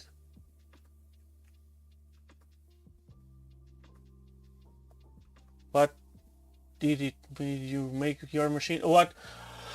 Well, it's been, so I started with a Chinese 2040 CNC that when I bought it, the Chinese guy, the seller, said that that thing would machine everything I wanted perfectly. And when I got it, I learned that CNC machines weren't, well, the thing wasn't exactly as he said, but I learned everything I knew about CNC at the time with it. So I spent a full day just to make it jog one way and another, and this was like in 2012. Yeah, so in 2012, YouTube, it wasn't what it is today, let's say it that way, and even the internet wasn't what it is today. So yeah, but then I got the idea. I started machining stuff, and pretty much the first time I tried to run a program, I drilled through the table of the machine. So yeah, that's not fun. And that thing cost me like 2,500, yeah, about $2,500 or euros back then. It wasn't exactly cheap with a Ford Axis, but it was what we could get at that time. And it served me well, don't get me wrong. It earned money for me to make my router. So when I made my router, I was like, okay, now I know how these things work. I'm gonna make a big ass router with steel tubes and whatsoever, and whatever. I made basically 2040, but bigger and much stronger. And even then, I found out that it wasn't that strong. And this was like 2 years later, in 2014. So after that, I finally saw VMC, and it was when people started messing with epoxy granite, when epoxy started to be a thing. And then I thought my business was doing well, but I needed a bigger machine, like a proper big machine. And I went to see prices, and the prices didn't kinda like me, or I didn't like the prices. Maybe they liked me, I don't know, but I didn't like them. So I started making some math, and yeah, then I decided to go with the big ass machine. And yeah, if I would do another one now it would be, there are so many good Chinese machines that they are about the price that I spend on my machine nowadays, not back then. But no, I don't think I would do another one. But still, I learned so much from it, and yeah. So yeah, this is my friend's shop. So he has big ass machines, and I took it there, the parts there, so he could machine the flats that need to be flat, all the threads for the rails, and for the ball screw blocks, for the motor back. No, actually this one, the motor is on the top.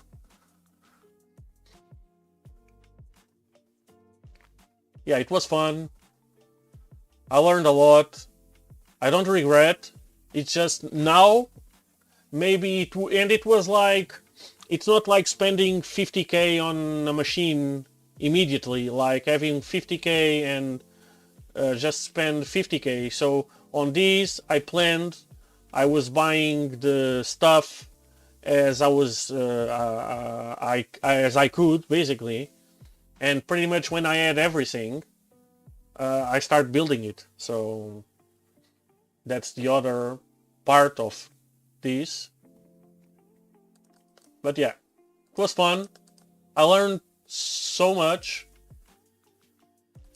especially with the programmer, the controller, and whatsoever. So this is putting the thing together. So you have, I don't know how you guys call these thingies for construction, but it's a good reference of the size. And it's very bulky, and if I thought 20 centimeters depth would be enough, I made it 30 just to be extra. And so this machine is way overbuilt, to be honest. But yeah, there's no such thing as too much rigidity on CNC machines. But definitely this thing is overbuilt.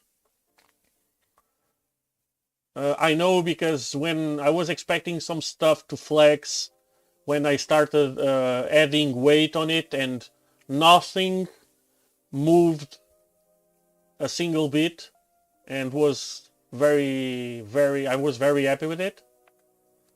I have some, pretty sure, let me grab my phone.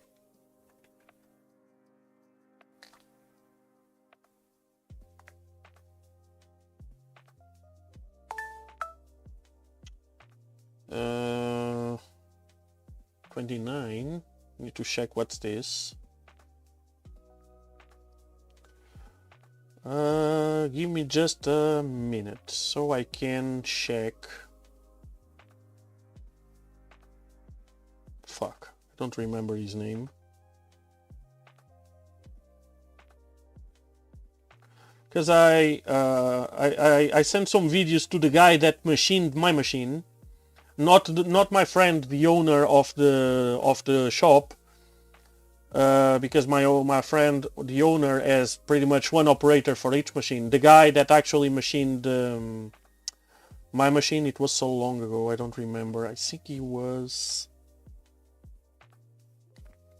So the guy was kind of curious because he works with CNC machines, but he didn't. No. Shit.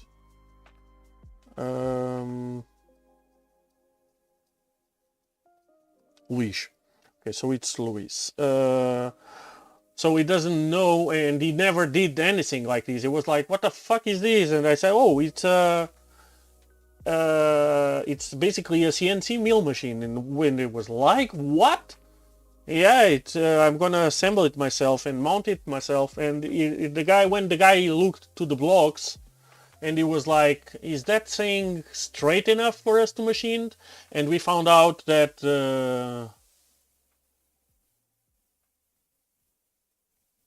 yeah, exactly.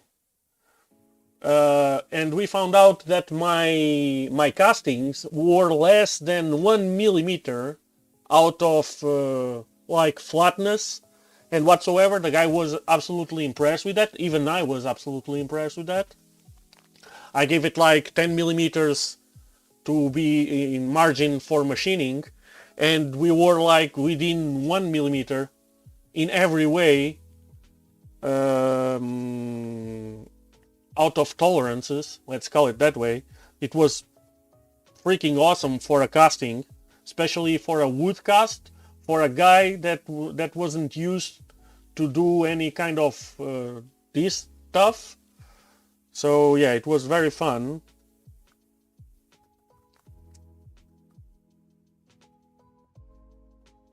Oh yeah, okay, let me...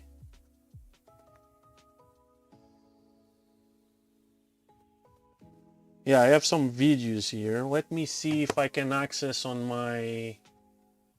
So give me a minute. You're gonna see my ugly face for a minute. I want to see if I can get it on here.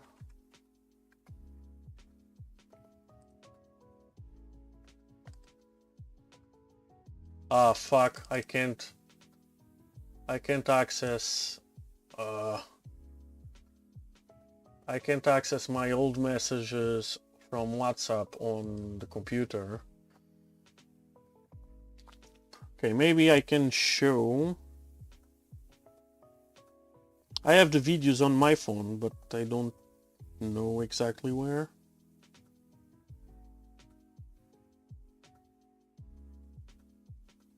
Huh.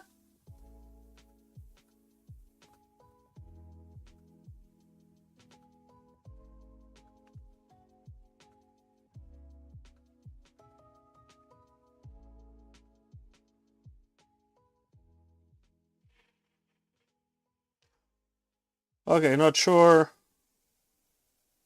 if you guys gonna... Okay, so this is the tool changer. Right now it's like just in test speeds, not actually running speeds, but it was the first, pretty much the first tool changes that it made.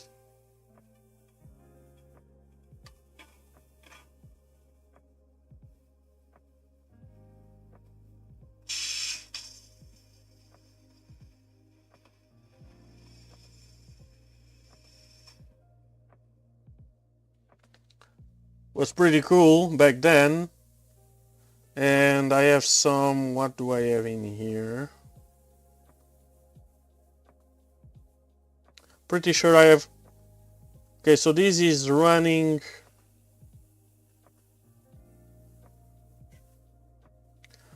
So this is a micrometer dial indicator, so it's every unit it's a micrometer, and that's me checking the tramming on the Z.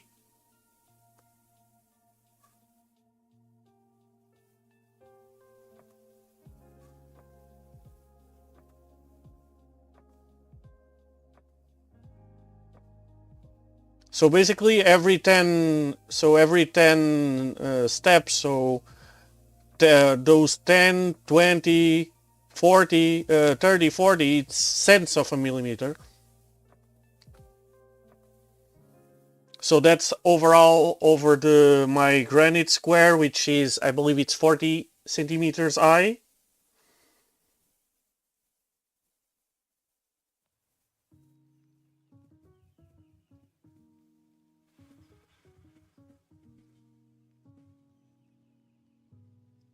This is running the Y axis.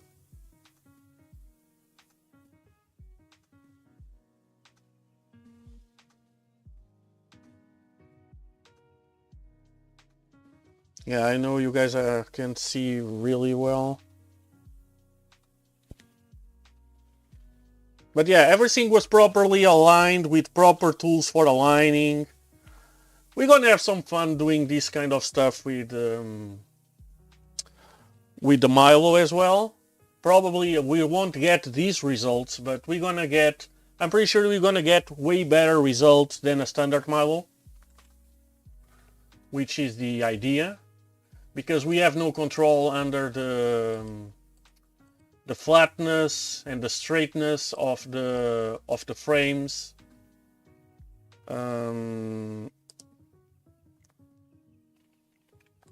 And whatsoever, but yeah, we're gonna have some fun. That's the point. It's not really to I could straight the frame on my just do a touch clean pass, but no, that's not what I want, because I want to reflect. I want to build the Milo as the idea is you guys can make one that's similar to mine. Of course, again, you guys don't have any control against the straightness and the flatness of the frame, but that's part of life. So the idea is to make available. Yep.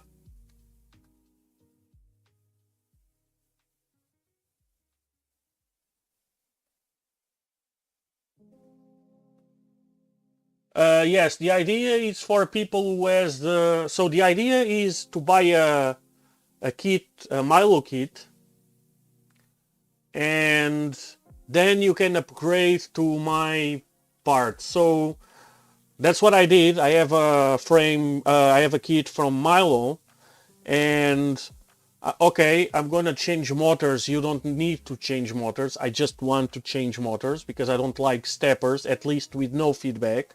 But you can use the same steppers. Most of the parts I'm gonna be selling, or the kit, it's gonna be the aluminum machined parts. It means you don't need to 3D print your parts. And I'm doing for using with ball screws because I don't agree with lead screws at all. That's the thing. I explained many times why I don't agree, especially with the ball screws, with the lead screws they use. Because I don't agree with the 8mm pitch, 8mm diameter lead screws, which I already explained a few times on this channel why I don't agree, because the threads are so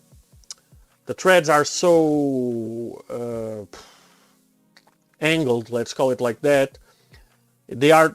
Since they are 8mm pitch on 8mm diameter, it means they are actually 45 degrees, which means CNC, it's all about cutting forces.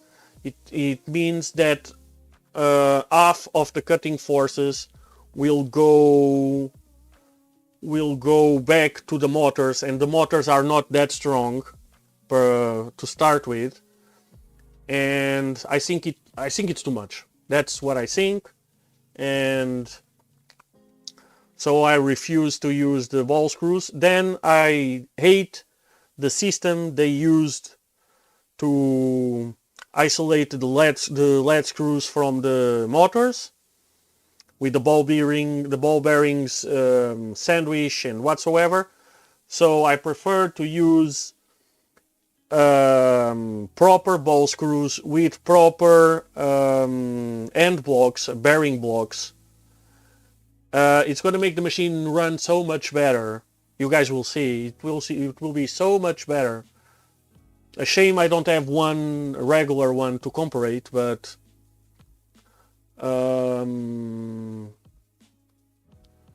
so yeah, about the when I have an estimate, I only will sell or the kit after I at least assemble my yes, Binny can compare it since he has a stock. So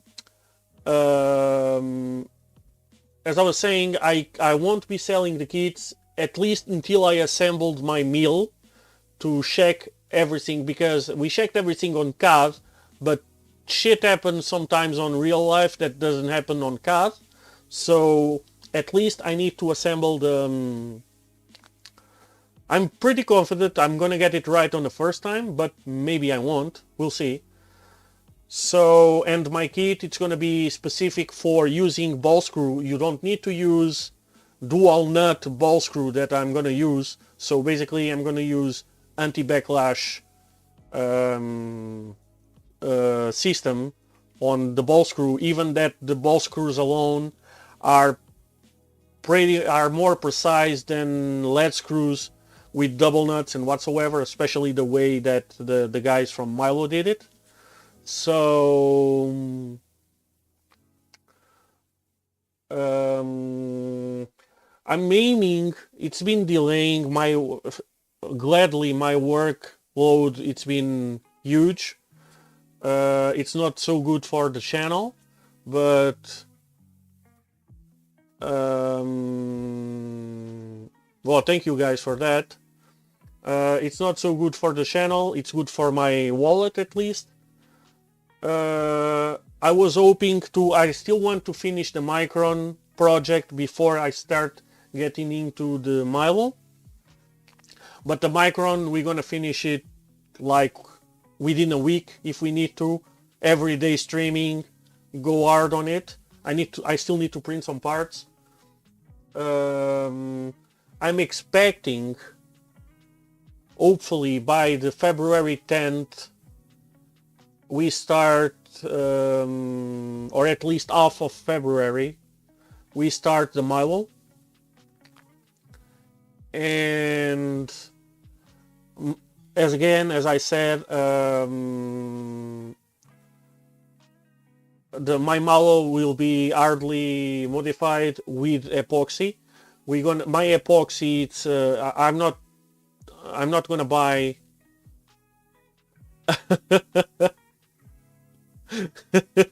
Nah, the Micron, it's like my dream printer so far. It's the printer I like the most from Voron. Well, kind of for Voron. So I really want to build it myself.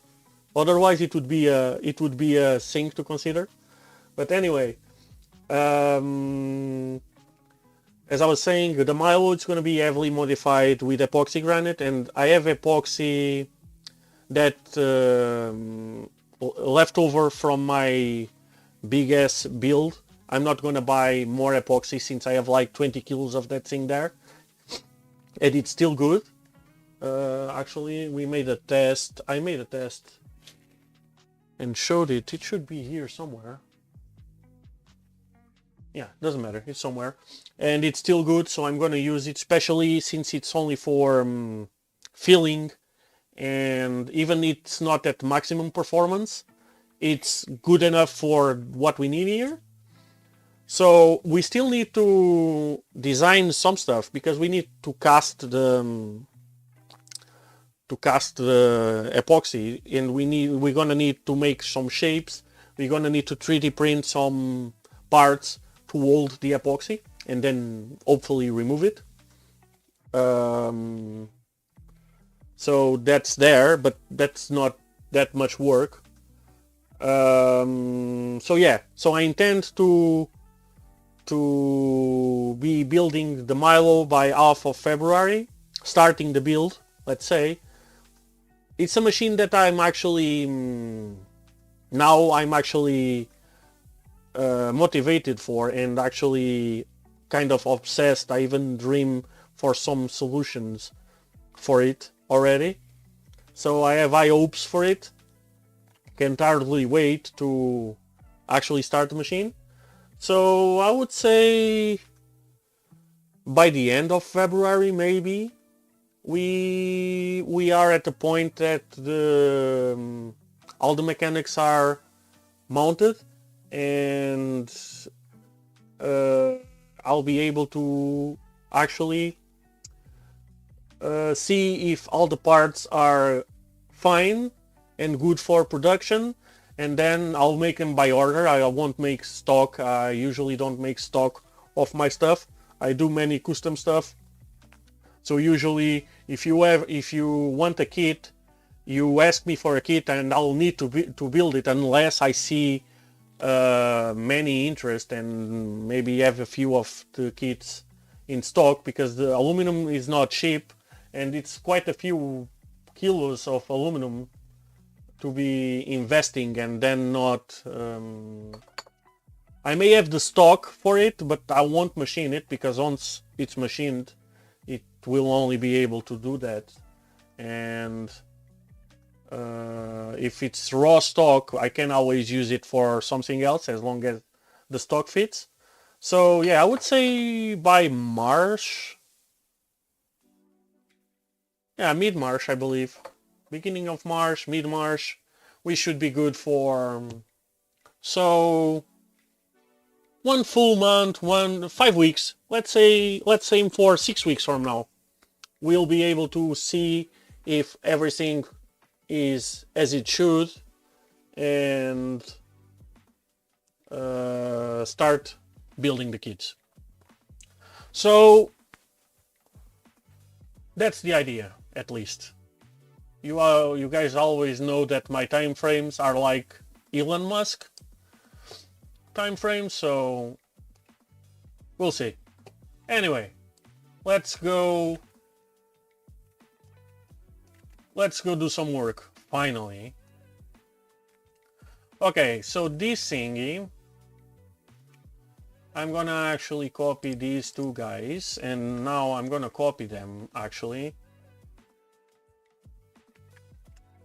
Because last time, actually, these ones are symmetric, so I only need one.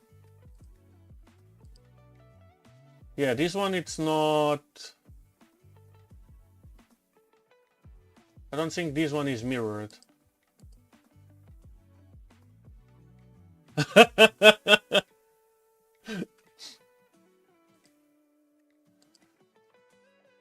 Yeah, I don't need to mirror this one. Actually, I did that one by copy, so yeah. Okay, we don't need to mirror this one, so we're good. So I'm gonna copy one. Okay, doesn't really matter what it is. And I'm gonna make it a component. Create component from body, and I'm gonna call it motor mount machining. Oops, where is the MA? And I'm gonna duplicate another body.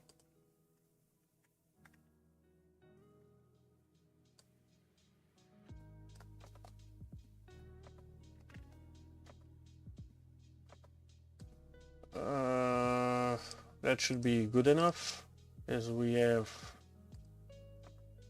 8.9, pretty sure that's fine. Let me open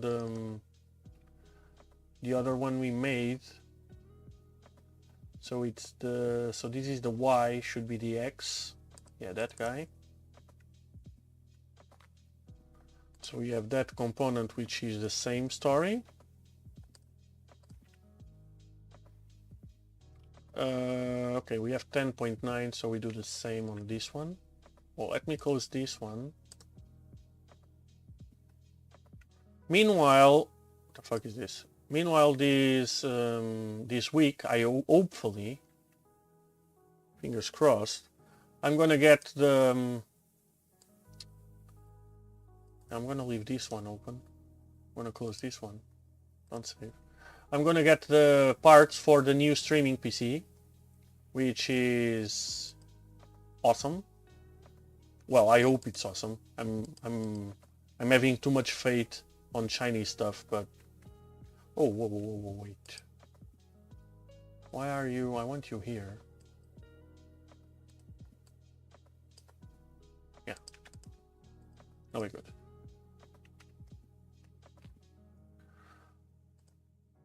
But yeah, I have high hopes because my laptop it's really tired and old. Yeah, the long run. So for new people, I have a Discord link in the description if you guys want to join us.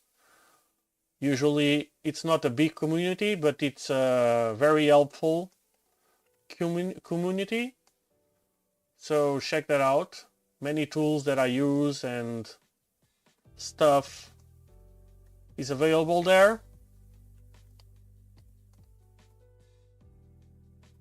Okay, that's fine for now. Let's hide it. Let's hide these two guys. Actually, no, yeah, that's fine. So let's start with this guy.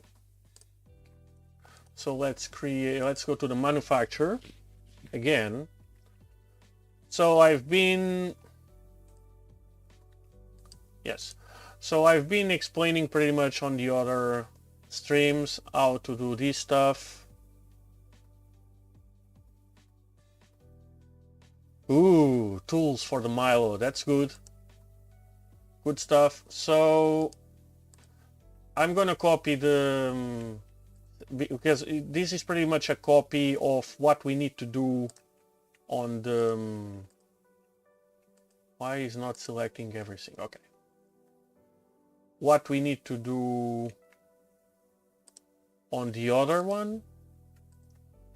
So I'm gonna do that. And I'm gonna set up everything now. It just helps for to have the operations in. Let me unprotect all of these.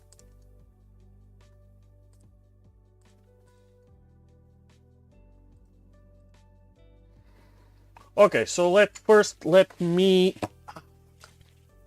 measure the stock. Where is my? It's here. Yeah, that little 3D edge finder is very promising, to be honest.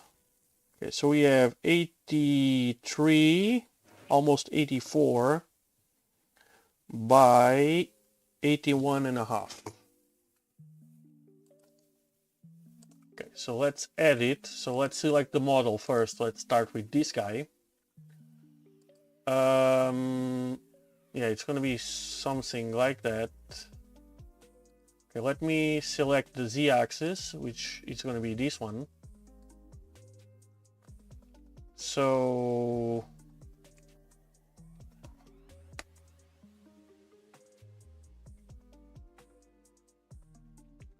how are we gonna hold it? We're gonna hold it in this orientation, which is the biggest one on Y. Okay, so here, let me select, this is gonna be our X-axis. I'm gonna select this guy on the bottom because of the chamfers that we're gonna get rid in a minute. So we need 82 by 83, and we have, yeah, kind of 82 by 80, almost 84. Yeah, we are good like that. So, and 3, because we have 13, yes, we are good like that. So as I usually do, I'm gonna set flat the Z 0 on flat here, And then on the machine, when I do the setup, I will set the machine a little lower. I intend to stream the machining, so we'll see. You'll see how I usually work about that. But usually I don't set any stock on top. I'll just set manually the machine a little bit under the zero of the piece, and that way after it's flat, it's actually the zero of the part.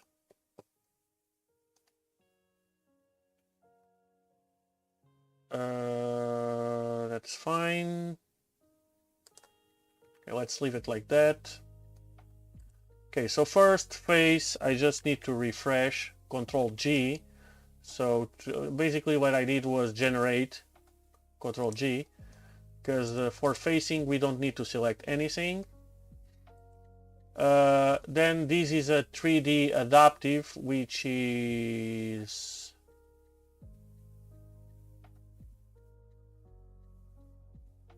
it's a good operation for our part because we have this big chamfer and so what.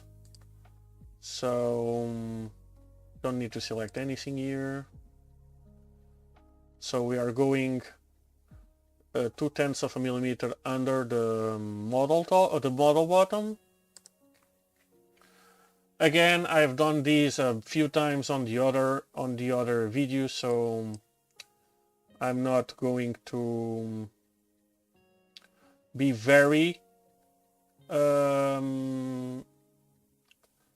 in detail here, unless you guys need me to answer some question you guys have.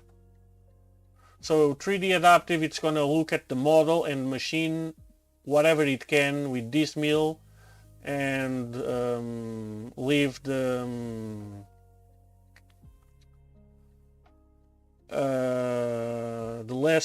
material that we told it to leave. So that's pretty much fine. So I'm gonna go here. I'm gonna hide these two guys. So basically what I'm doing is just checking whatever the machine is doing when on each operation, so I can match. Okay, so the third operation, it's doing the outside profile, just the outside. No, oh, the outside and the inside there. Yeah, of course, makes sense. So let's match that. Edit. So let's start here and here. Again, I usually like to select the starting point on a corner, because no matter what machine you have, you can have the biggest, the best machine in the world, but you will see the where the hand mill entered and where it exited. Of course, the better the machine, the less you'll see, but visually maybe you won't feel anything, but visually you always see a mark. So usually if we set it to a corner, because of the curvature, it will disguise that thingy, and that's what I like to do. I like to put it on a corner. So here it's the inside pocket. It's this guy. And we can set the pre-drill position in the middle, because this thing is gone, so the mill can go down without worrying that's no material in here. I think selected contour, yeah, that's all fine. So you see, the mill goes straight down instead of going the spiral down as it does in there. I believe this one, it should be this wall. I'm gonna go with it. Again, I'm gonna select, even that this is hidden, I'm gonna select this guy there. So it starts on a corner instead of, let me just double check. We are doing the, yes it is, so it's that guy. So now it's the bore, so it's gonna bore the counter bores for the screws here. So I'm gonna select that. Instead of all top, actually it's time for us to cheat a little bit. So I'm gonna protect, okay, I'm gonna do highest of selected, and I'm gonna select model top, so it's gonna start from model top. If I said all top, it would disregard the chamfer, and it would dive the length of the chamfer into the material before start doing the boring operation. That's why I don't like to have modeled chamfers. I prefer to not have just do the chamfering on the machining. But in this case, it's kind of good because we have this big ass chamfer, and if you see here, the 3D adaptive operation will step the chamfer already, so the chamfer tool won't have much, so much material to remove. So I'm gonna protect all of these. And what I'm gonna do, I'm gonna go to the design, and I'm gonna suppress the chamfer. And why did I protect it? Because if I didn't protect, now the model is different. It would complain that the toolpath was out of date, and it would regenerate according to the new model, and we actually don't want that. We want it to keep as it was. So see, it would detect the model to be like that, and it wouldn't cut that anymore. So the green is what is machined so far, and that's our model. Okay, so now we have the spot drilling. Yeah, so it was complaining that the thing was protected, and we don't care. So we're gonna spot that, and we're gonna spot that. Okay, so maybe we will only spot that first. Yeah, I believe I did 2 spots. With 2 different, okay. Okay, so the spot, I'm gonna cover this again because this is kind of important. So what I did is I selected one of the ones I want, and I selected here, same diameter. So Fusion, it will check all the holes, and everything that's the same diameter, it's gonna select all of them automatically. If you take this out, you see it only selects the first one, the one that we actually select, but for the select same diameter, it goes to everywhere. And since these are 5.2 millimeter holes, and I want to spot and chamfer at once, so what I did is here on the bottom 8, it's where the drill will drill until that depth, and I set until it gets to a chamfer of 5.8 millimeter. So Fusion, it will make the math, since it's a 6 millimeter spot drill, a 90-degree spot drill, so it makes a 90-degree. So it will go down until actually the cut section is 5.8 millimeters on the larger side, so on top. So if I do I inspect here section analysis, okay, and I check the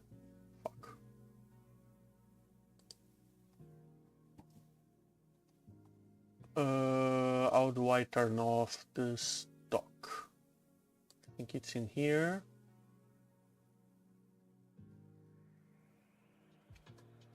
No, I think it's an option there. Anyway.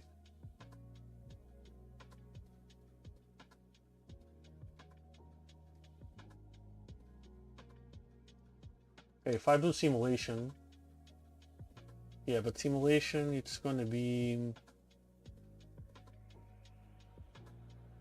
where is it? Maybe it's on preferences. Let me check. Manufacturer, show tool number, show operation time. This is a new optional features.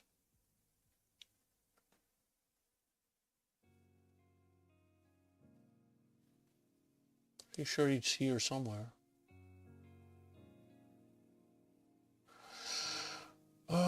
So this is browser display.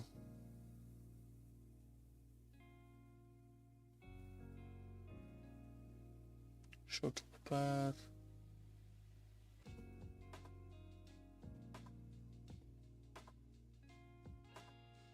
Well, I know it's somewhere.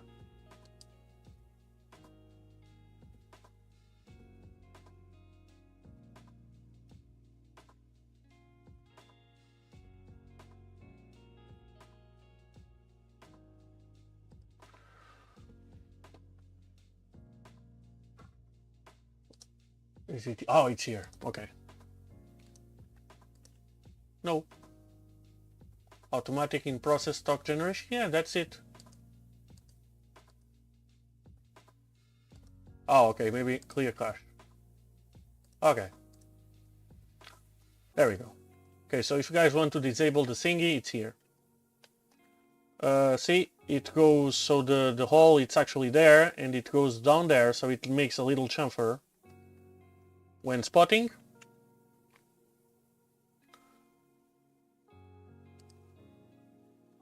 We can turn on, because that thing, it's actually...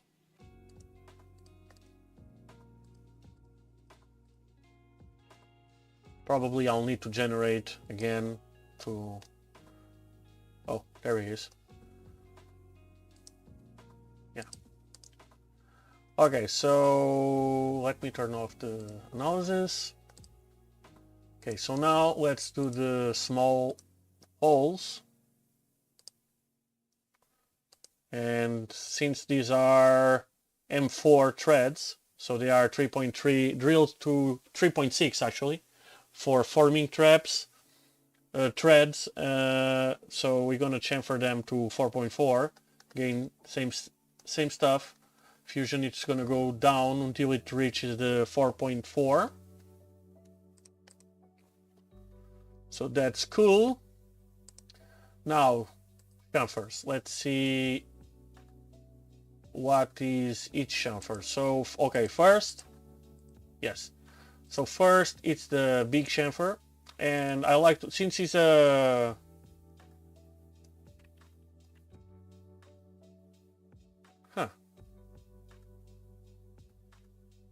actually, maybe not. Here. Oh, okay. I saw wrong. So okay. So first, it's the small chamfers. So it's the counter bores and the pockets. Yeah, I saw it was strange because I had so many chains in here. That's fine. So let's select all of these. So these are round, so it doesn't really matter. But this guy is a square, so we can select where we would like it to start, and since it will machine on this way, we want to select that end of the curve. And yes, Fusion will detect which one is the one that passes there. So you only need to select one, and it will know whatever it is. So now it's the big one, and I like to do 2 passes on these big ass chamfers. So I'm gonna do the first just roughing. So it's supposed to be a 4mm chamfer. So I'm gonna start with a 3.9, and so that means I'm gonna leave a 0.1mm to cut, and then I'm gonna do a second operation, actually finishing the job. And the first one, it's roughing. It doesn't really matter where it starts or where it ends, but since this one it's the one that counts, I'm gonna set it to start at the corner and finish. So tool 10 is the 5.2mm drill. So let's do the 5.2mm drills.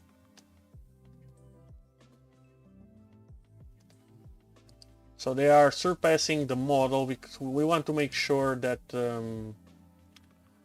it drills all the way, but you want to make we want to be careful not to pass under the stock, because under the stock are the parallels where we set the stock, and we don't want to drill our parallels because they are hardened steel, and both the parallels and the drills don't like that stuff very much. Here it's the 3.7mm. I think I said 3.6 earlier, but it's 3.7 for a forming top of M4. So we're gonna drill that. Yeah, we can go full power in. We don't need to go all the way down. We just need to go enough for our threads. And then our tool 12 is the M4 top, which is going to be the same. And we want to make sure that we drill more than we tap. And that tool and this piece is done. I'm going to protect everything because I want to get the chamfers back on for visual. So let's do a simulation of everything. I'm seeing something here. So when we see red in here, it means we have some kind of collision. So let's see what it is.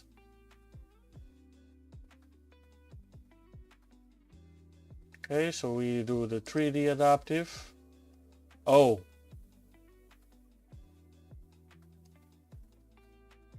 Okay, this is kind of important. Okay, let me...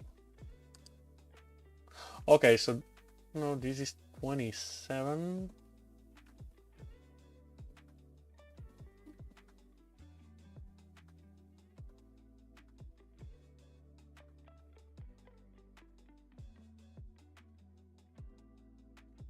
Okay, so what we gonna do, we didn't have that problem here,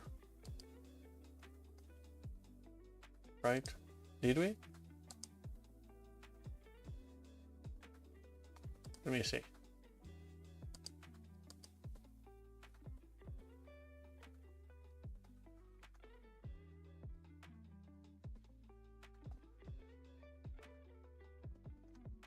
Okay, what we can try in here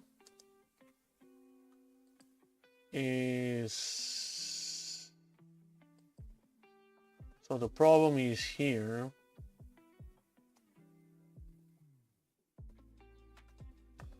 Yeah, which is... Okay, I'm gonna unprotect this guy. And this is the guy that we actually need the chamfer on. So we're gonna unsuppress. So we have our chamfer back. Oh fuck, it's not that one. It's this one. Unprotect. Design. Unsuppress. What I did was Control Z for undo several times until I got back where I was. Okay, let's see what's going on in here. What we can do, we can decrease. This is a fine step down, so it's gonna make big step downs of 14 millimeters, and then it's gonna do. Usually it's 10% of the default. It's 10% of the maximum step down. So what we're gonna do, let's try 1.2 just to make some finer step down, so we get some more resolution. And let's see if we get a better resolution here on the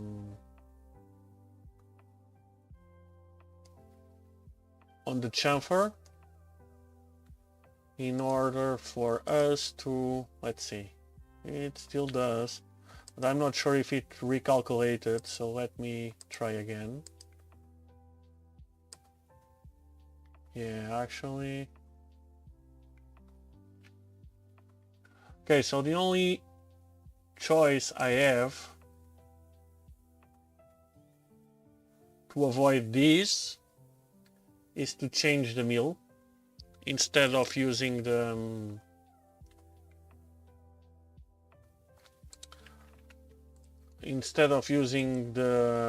this T3. I'm gonna use a tool with a bigger flute length. So I'm gonna use my 8mm flat long. That's fine. What I'm gonna do, since it's a longer tool, I'm gonna reduce the load. Other than that, we should be fine. So let's change these for tool 7.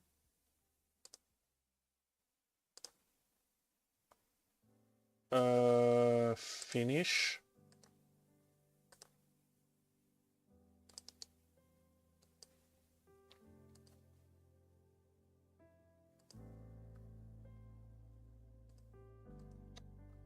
Tool 7, finish.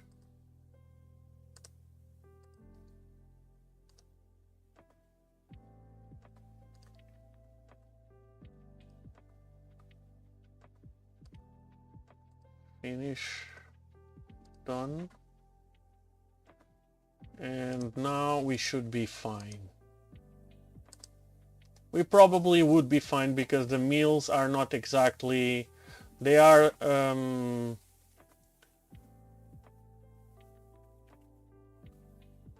sold with those specifications of 24mm of flute length, but usually they have like 25 and a half even. It shouldn't be a problem, but let's make him happy. So this one has 35mm, so we are fine.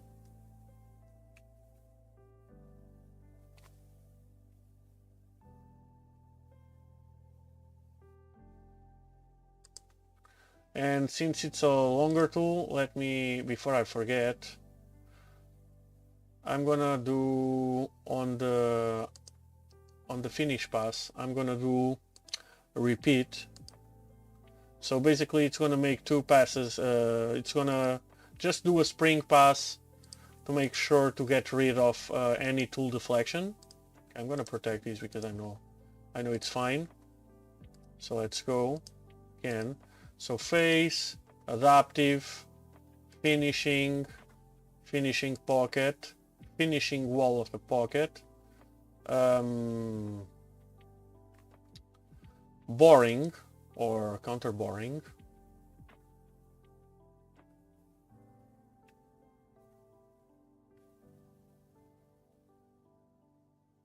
now it's spotting.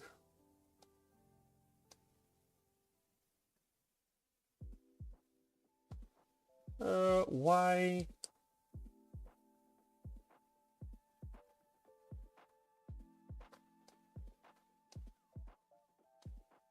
Oh, wait. What do we have here? Why are we going... Oh, that's why we have a problem, because this chamfer it's not actually 4 millimeters. So the other one it's 4, but not this one. Okay, this one is 3 millimeters, right? Yes, this one is 3 millimeters. So if we go here and edit feature, yes, okay, so that's why we are having a problem. So let me suppress the chamfers. Suppress. And this guy, edit, yes. It's actually 2.9. This guy, it's 3. Okay. Protect. Okay. Everything else we should be fine. Let's do again. Okay. Face 3D. Yeah, we have all of these fine. So the boring.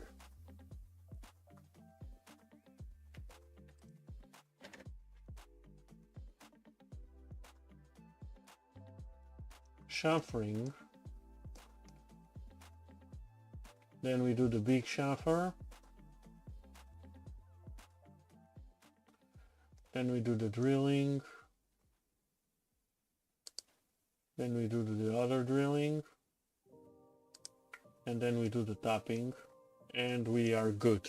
Okay. First one done. So let's go to the back. So usually I like to flip the parts like this. So let's edit this one. So Z-axis like that, X like that. Now model box is important, and we're gonna select the model. And we're gonna select that corner there, like that. So you guys know my drills. I selected instead the box, the model box, so it means it's going to create a virtual box on the sizes of the model, not the stock. So basically our 0 is going to be inside the stock, because these parts are already machined, and we're going to hold it on a vise, and we already know the vise jaw is going to be in here, so we can actually measure our Y on the jaw vise, on the vise jaw. We're gonna set parallels under the part to sit the part in parallel with the table, so we can probe our Z on the top of the parallel. So then we're gonna use the trick of a parallel or whatsoever on the side of the X here in order to cause an offset, because we're gonna have a little bit of stock protruding that face. So we're gonna use our tricks in order to offset this face, and then we're gonna probe the parallel, and we know the exact offset of the part, and we are done.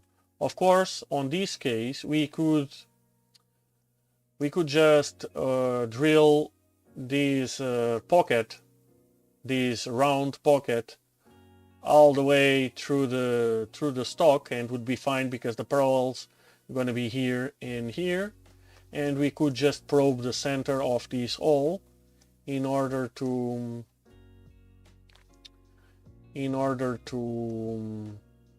find the X and Y and use the Z again on that face. But usually I work this way.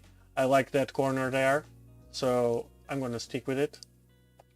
So this is going to be a very simple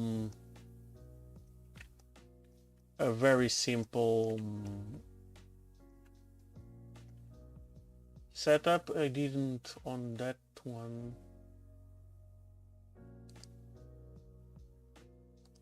Let me check something. I only did this and this. Oh, okay. Okay. Okay, so I'm gonna unprotect these thingies. I'm gonna just generate Control G to generate the toolpath for this guy. Like that. Fine. For chamfers, we need to select whatever we need to chamfer. We need to chamfer these, we need to chamfer these, and all of these little guys. So these guys are here, but they are not actually here because we didn't actually drill them through the whole stock. So they are here on the model, but in reality they won't be here. And again, this is just a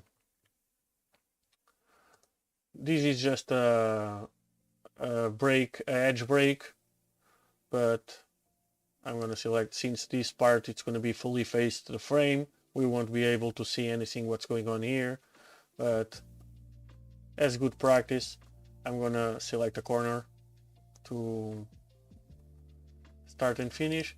So now if we select both pieces or both setups and we simulate them, we can actually check if our part is going to be complete. Let's do all the fast forward. Computer is catching up. So we're going to finish, we tap it, then we're going to go here, remove the rest, just a little edge break, boom, boom, boom, boom, boom, boom, boom. That's it. And as you can see, the holes are not there to actually spot. So we're good. First part is done. Let's go for the mounts. Let me activate these little guys. Okay, so we're gonna machine them exactly like this. Let me disable that guy. Actually, let me activate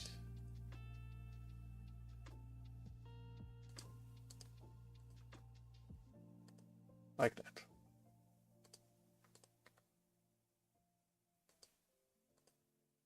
Yeah, okay.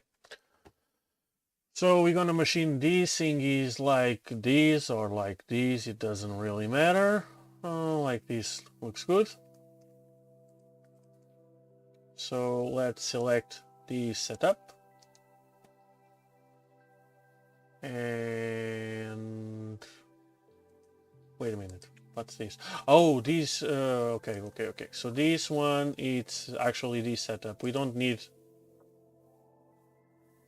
right? Yes, okay, yes. So this one needs to make these two holes and threads and whatsoever. We don't need that on this guy, right? We don't have anything around, so we can actually delete this setup because we ain't gonna need it.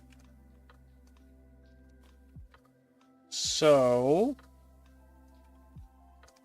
let me choose the same orientation for that. Okay, so we have the ears towards the back. Let's keep it consistent. So let's do it like this. Okay, so let's edit the setup. First, let's select the models. We need this guy and this guy. Now, Z-axis is this guy. X-axis is selected, it's this guy.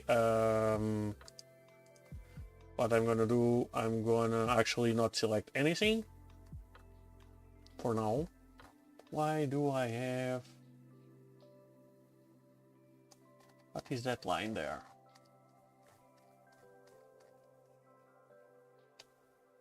That's weird.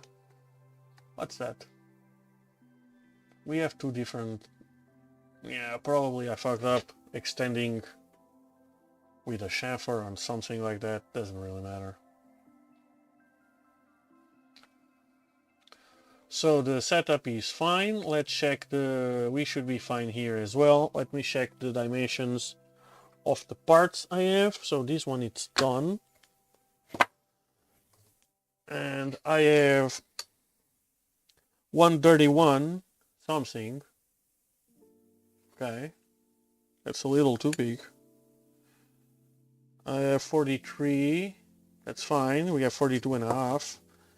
And we should have about... that's fine. That's fine. I could add more. Well, actually I will, since I have stock on all sides. And I have 131, so I'm gonna actually add 3. This just means that I cut my stock too big.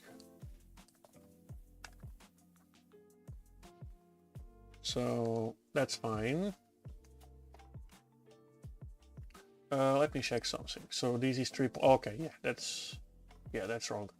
That should be on this dimension 4.2. That's fine, because it needs to clear a 4mm screw. This is just a model. I have no idea why. You can take a look. We can take a look. It's probably some kind of extension I made. Okay, that's alignment. I don't want alignment. Oh, probably this is, yes, this is the copy, so I need to select the original one.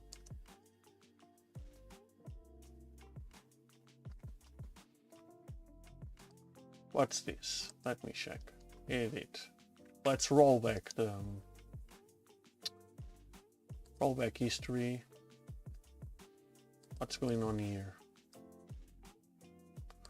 Okay, so basically it's this guy that's not going all the way.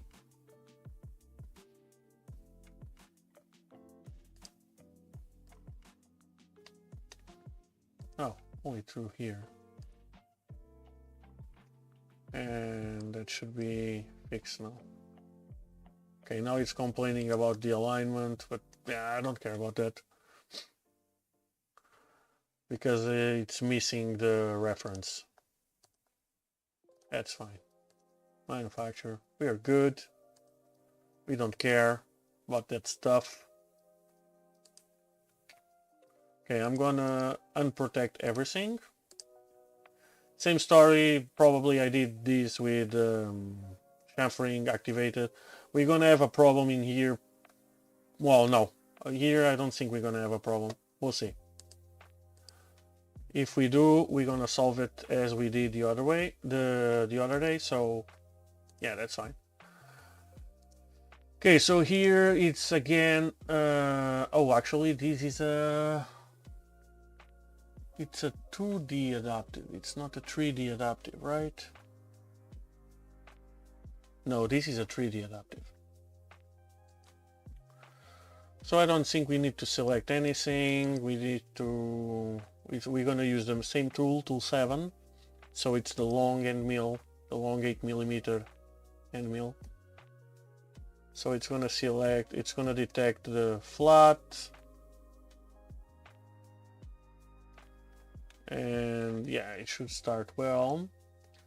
So then we do a face, and here we need to select, we don't need to, but it's more efficient if we select these two thingies, otherwise it will face the whole stock, no need. 2D contour, I assume. This one, it's the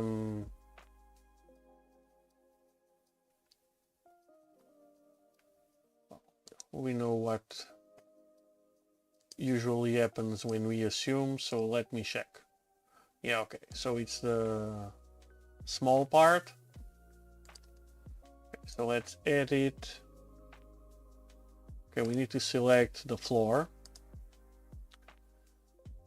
And we need to select the contours. And yes, okay, so let me go from the beginning. So we have a 35mm tool. I believe this is like 37 total, or at least it's more than 35. So what I like to do in order to contour the everything, and I don't like to rub. We could do 2 passes, right? But if we do 2 passes, the top here will always rub against the smooth part of the shank of the mill. So in order to don't do that, what I'm going to do is I'm going to contour this guy, and I'm going to actually give it a negative offset, so it will cut a little undersize, but it doesn't matter, it's not a critical dimension here. Actually nothing, pretty much nothing on this part is absolutely critical. So what we're going to do is cut a little more. Then when we do the final pass here, it's going to create a little step on this line, but doesn't matter for us. But it will prevent the tool from rubbing on the top here. So that's what I'm going to do here. So I selected, first I selected the contour I want, which is this guy. In here on the bottom height, since we want to contour it, but not at this height, but at this one, or at this depth, so I select on the bottom height selection, and I selected this face, so it will face, it will do the contour at this depth. And on the stock to leave, I'm going to leave 0.1 on the floor because I don't want to mess with the floor, and I'm going to make a negative 0.07, so it cuts undersize 0.07 all around. So in theory it's going to be like 0.14 smaller, but again, doesn't matter, this should be selected. And I forgot to select the corners, so lead in at corner,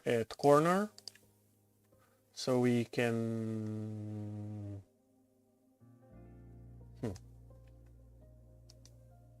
why are not you are not using my lead in positions? Let me try here and here. Okay, that will do. Not even what I want, but yeah, it's good enough. Doesn't matter. Okay, so this one, I assume it's the final contour. So it's this guy and this guy.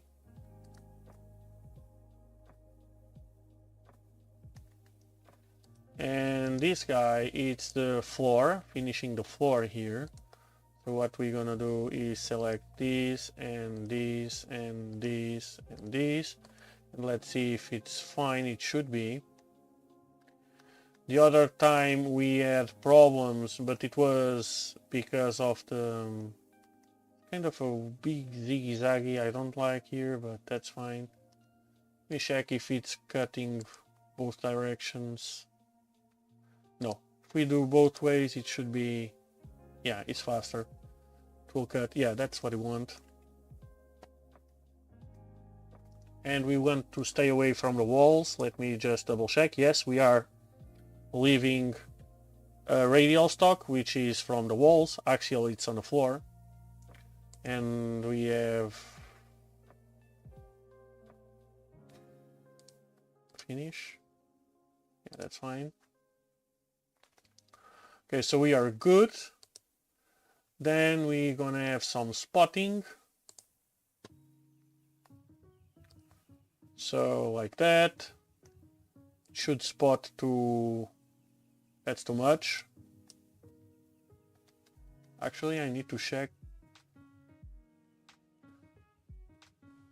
4.2. Yeah, that's fine. That's fine. Yeah, that's fine. Good chamfer. And then we do the chamfering, which should be just plain and simple, like that, like that, like that, and like that. We shouldn't have any lead-ins, exactly. We should have some overlap. We do. 0.1, 0. Just edge breaking. And we should select the corners, but it's fine, doesn't matter. This will sit against it. It won't be showing anything, so it's fine. Okay, so we are good. Okay, let me check how we did. Okay, so now it's with the here towards us. So it's like that as I used to. Okay, let's do a simulation first. Everything is fine, but let's do a simulation. Okay, so first it does the adaptive 3D milling. So the stock is too close to the final size, so it doesn't actually cut anything in here, but it will on the finish pass.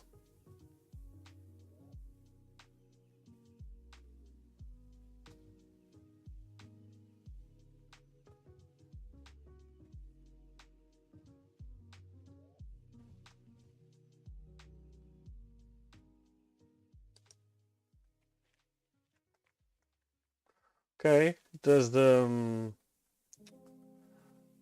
step, and as you see here,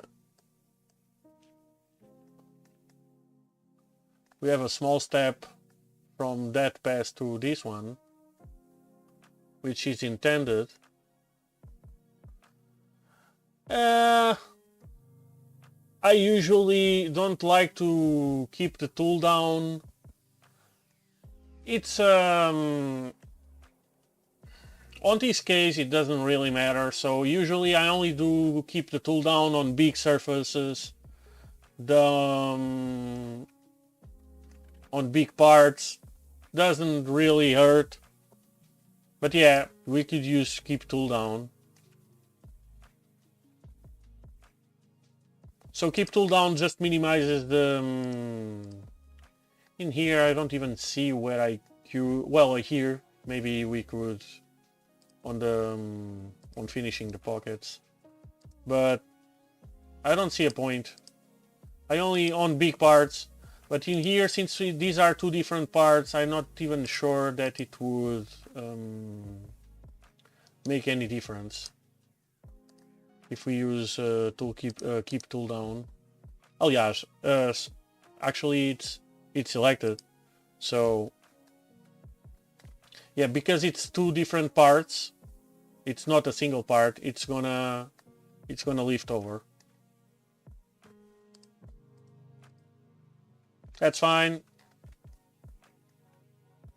We are good. We can protect this shit because when we activate all the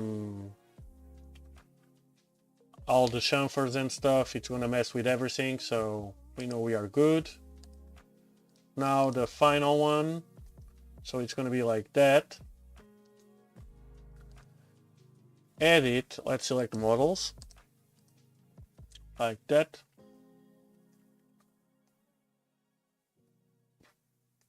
Here I use the selected point. Oh, okay. Okay, I remember. Okay, we need to go.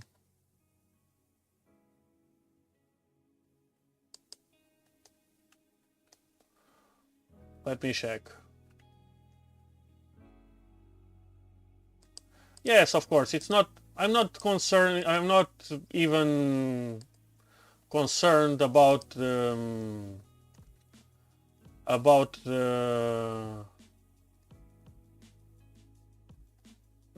travels, because this is to make a few parts. It's not like to be all day long where saving every second and every movement. It's a worry, and this computes way this takes a lot more computing power. Again, it doesn't really matter on, or this is a small part, so probably even if I use most in here, it shouldn't take that long because it's a small part. But yeah, as you can see, and I've seen this thing failing, to be honest. So we are, let's see, we have 2 minutes and 23. Let's see.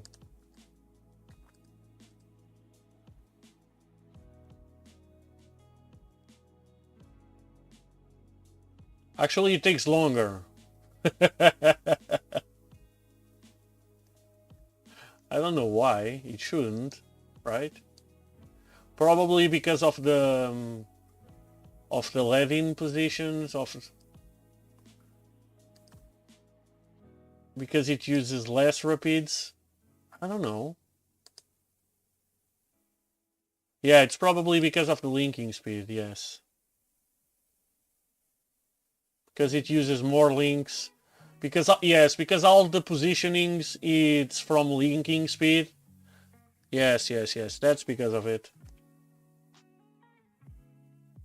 So it will take longer to reposition. It stays, yes, yeah. So, fuck it.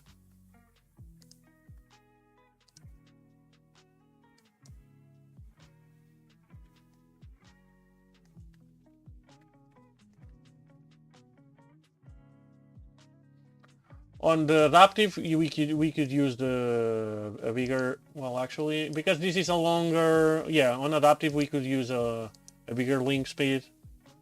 Yeah, it's fine. So let's do it like that. Just fine. Machine needs these push-ups to keep in shape, so, and it's light Z, so it's fine. Let's protect.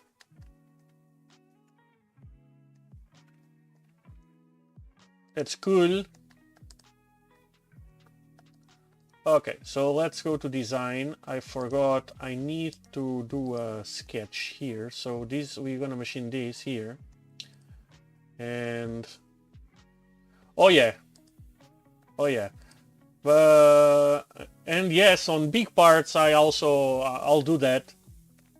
I'll try to avoid as much time as I can, but on these parts, and like I said, it's not a production line. But yeah, if it's a production, you want to shave every second you want. On these kind of projects, it doesn't really matter. Okay, so what I'm doing here is just creating a reference point where I'm going to use my 0 or my origin. I'm going to use that guy. Because these things here are round. On my case, it's not a problem. Because I have an analog probe. And I could check where is the maximum on this part of the round. And the maximum on this one. What's going on here? But yeah, this way we're gonna use just a flat here and a flat there, and we are good to go. So, and it was like what I did on the other ones, so that's what I'm gonna do. Let's edit. So z-axis, this guy, x-axis, this guy. Origin point, that point. I need to flip the X like that.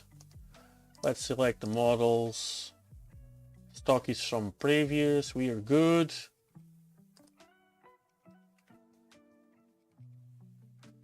So same story, we have everything machined until here, so we are fine. Okay, still 12. Oh, because we need a long, yeah, okay, we need a long mill down there. How long is that? 22, yeah, that's fine. Okay, so let me unprotect everything.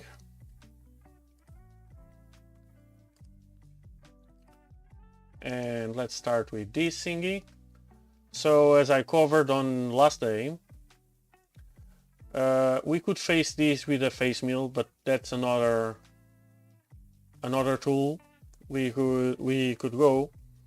And easiest, and since it's quite a bit of stock, kinda, it's not quite a bit, but it's a bit, the better way to do it is with an adaptive clearing everything. And for that we usually, so this is a default adaptive, so we select the pocket, we select the face we want, and then we select stock contours. It adds the stock contour of well, whatever you have, and you select the mill. We're gonna use this little girl, so it's a 6mm long mill.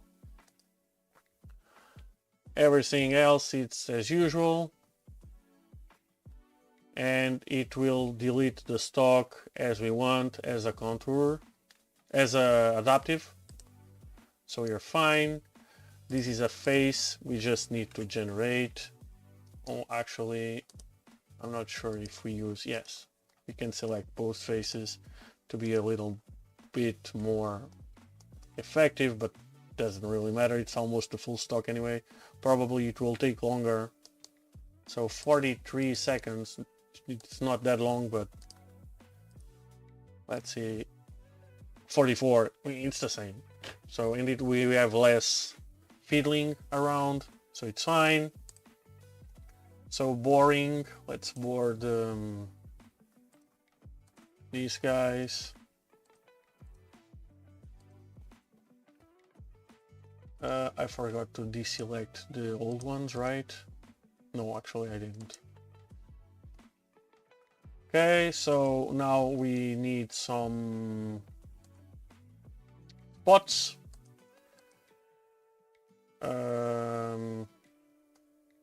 Assumedly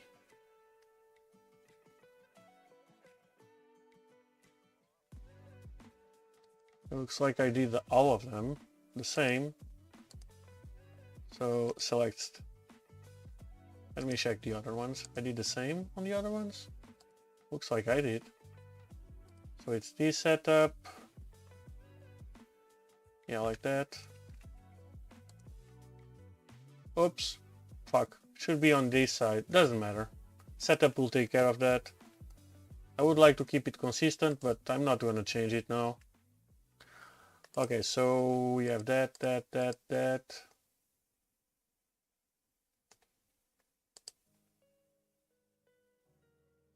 So I did.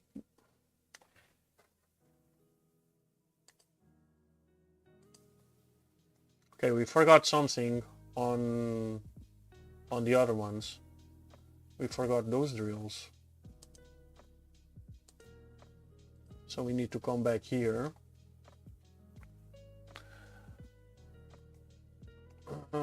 We forgot those guys. Let me duplicate this one. Yes. And what I'm gonna do is that and that.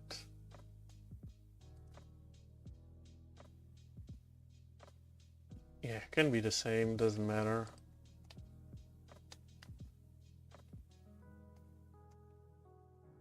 Let's protect.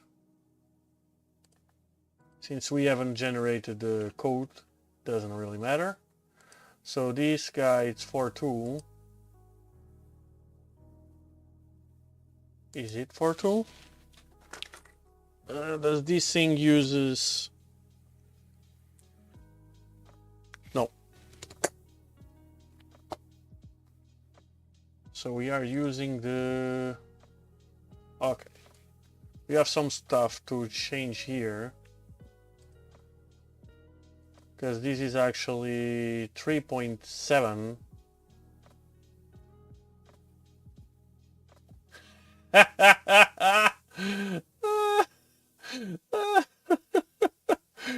Yeah, probably. Yes, because he's an operator. He's not a programmer. So he's just set a stock and set the stock there and press go because someone else did set the machine up, did set the tools up, and made all the programming, of course. So yeah, pretty much.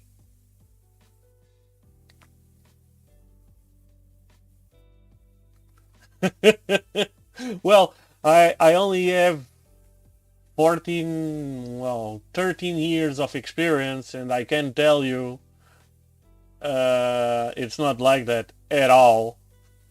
But yeah, if he's an operator and everything is set up and the tools don't break, and the programmer, the cam guy already did the programming, so yeah, he's kind of right if everyone else did the work for him.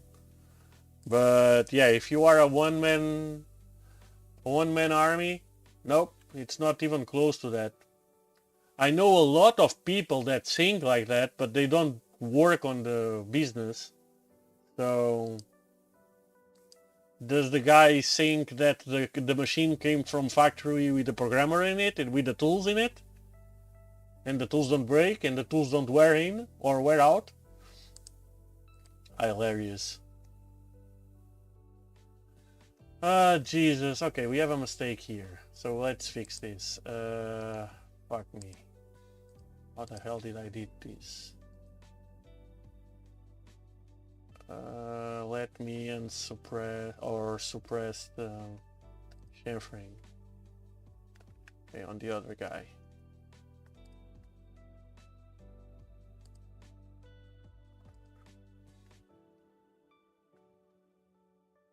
Okay, let's suppress these.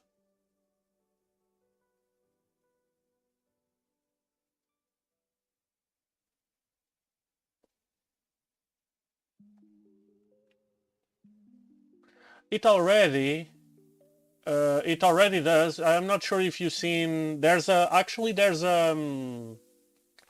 plugin for Fusion and Mastercam already. I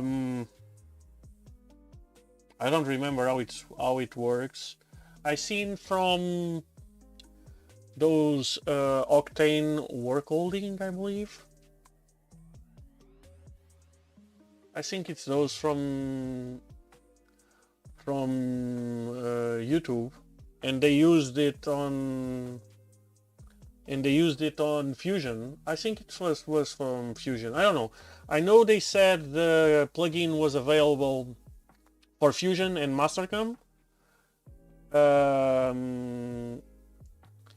And the guy said the thing pretty much, yeah. The machine pretty much programmed everything. He said he needed to tweak some speeds and feeds, but the strategies itself, he said pretty much it was what he would do. So yeah, we are pretty much there already. But I like to do this stuff, and I'm teaching. I actually spoke about that on the I believe the first episode of this series, the CAM series. I spoke about that. Let's check. So let's take a little detour again, since it's been a while since we've done that. So AI Cam Fusion. I don't know why I'm writing in caps, but plugin. It was Cloud something. Cloud Cam? Cloud NC. It's this guy. It's this plugin. I believe the video I seen, it was a short, it was something. Let me go to YouTube.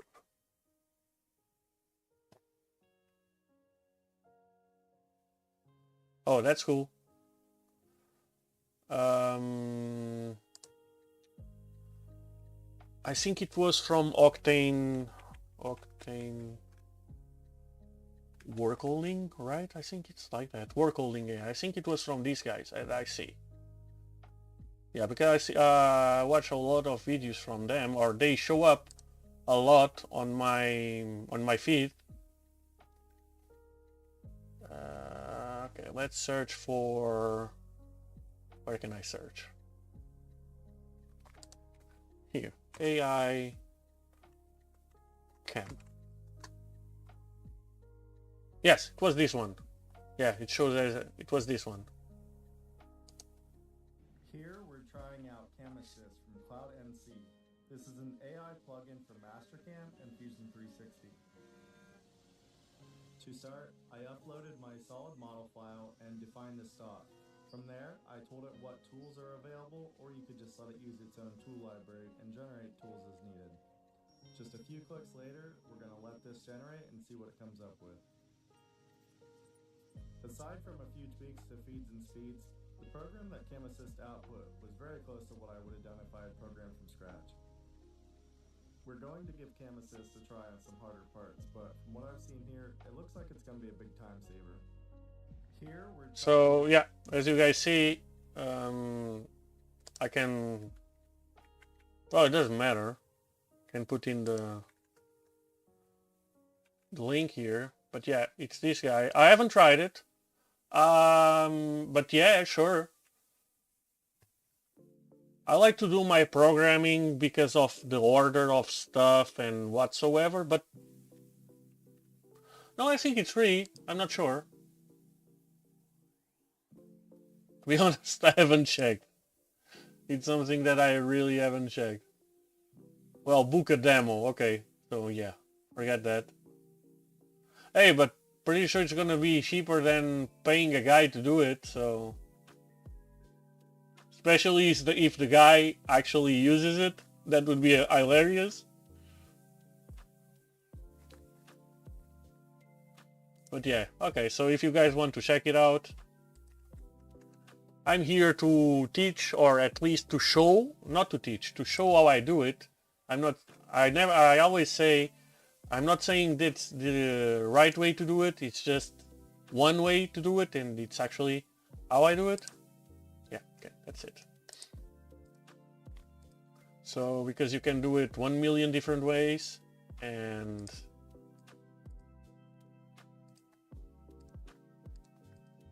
okay, so these things actually are 3.7. I should change the model, but I'm not in the mood for that. So this is drilling at 4.6, which is wrong.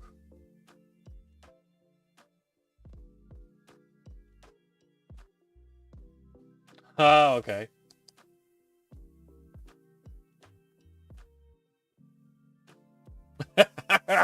Yeah, maybe. It will be one time that you can do that. Okay, so let me see. Let's see what we are doing wrong. So here we need to use our 91, which is 3.7.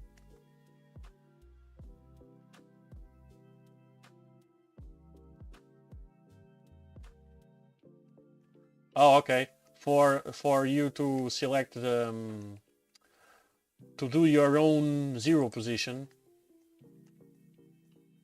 Well, it's some tricks that I had problems before because I'm self-taught most of the stuff. Well, I am self-taught. Even if we go check something by our own on YouTube, we are self-teaching, right?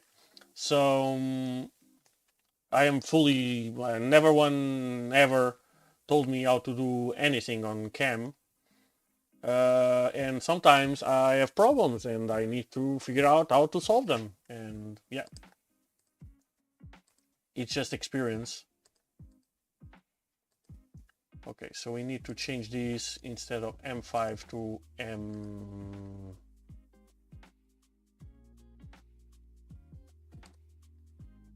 M4, which is this guy.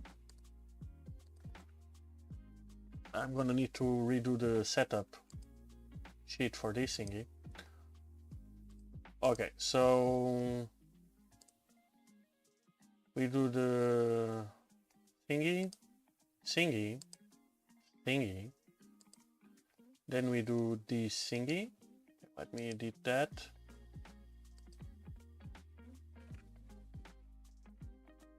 Ooh, nice. What machine do you have?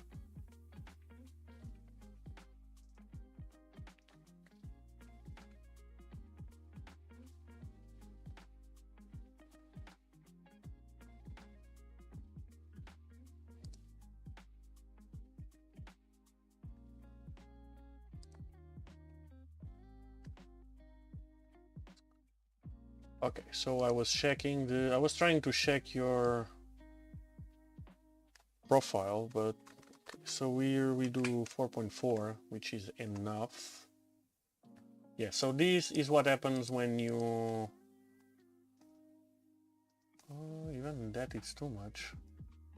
No, it's fine. It's fine, it's fine, it's fine.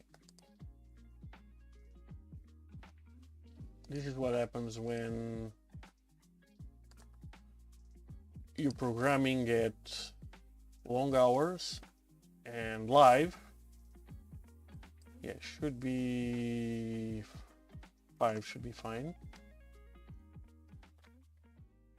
Tired as fuck with no sleep. Okay, why is only...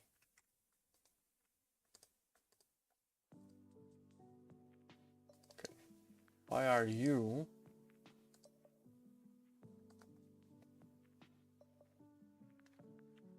Okay, I need to select one by one.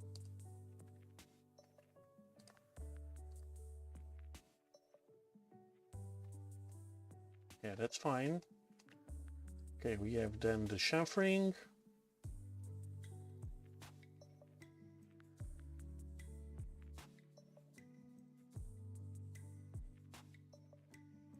Okay, so you have one of those like as all-in-one spindles with so it has the press, the tool changer press on it, like ISO 20.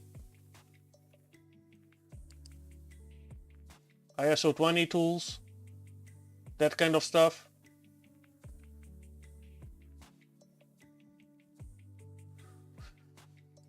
Let me see if I can find anything about that ATC rapid tool changer. Rapid change.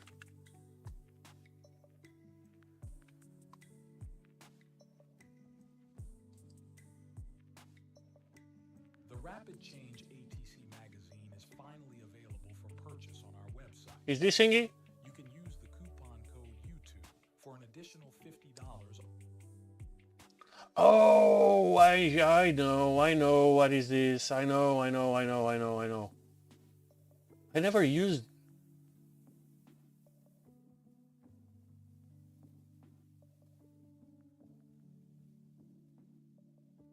Okay, I've seen these, but I never actually... Does that thing what's the torque spec on the tightness of that? That thing hold tight?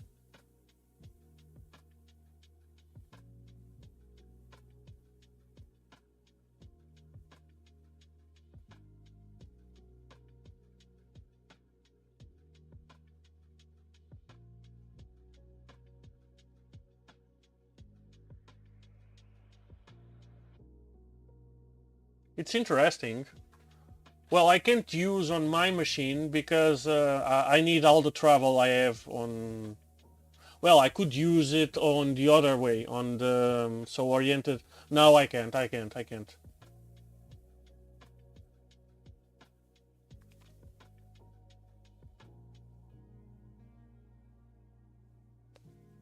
Well, it's cool. I'm just curious about the tightness of the thingy. Just because how is the clutch to actually hold the how do I say it? I'm Portuguese, so sometimes I struggle a little bit with words. So in order to finish the tightness, how does it clutch? Let me see if I can find... It's interesting. I seen this system, but well, something like this, but not actually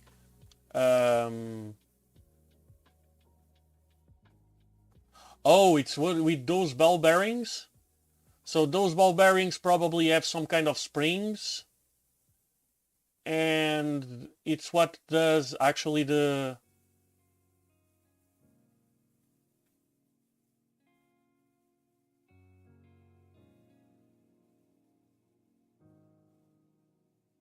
Yeah, okay. I see. I see.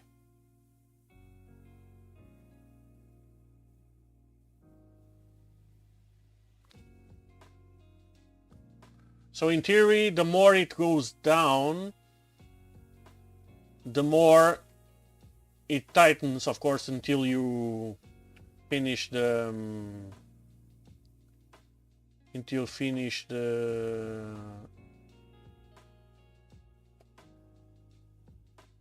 the travel or of the spring. Okay, it's cool. Actually, I never seen this system, but it's fine. I'm just wondering about the tightness because, well, well, I don't care because I'm not gonna build a tool changer on my router. But well, yeah, it's cool. It's cool. I didn't knew about this system itself. I've seen something like this, but not exactly. I'm just wondering because I used to. Yes, of course, that's the point. I used to cut 45 millimeter deep, thick aluminum on my router, and that thing pulls the mill down. That's what I was wondering. But yeah, for light cut, I'm pretty sure it will work just fine. For I mean, for cutting plastics and whatsoever. Yeah, that's cool. That's cool. Okay, thank you for. I didn't see that. I didn't knew that. It's a nice system.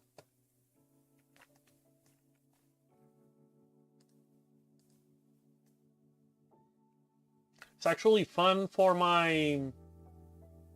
Oh, that's fun for my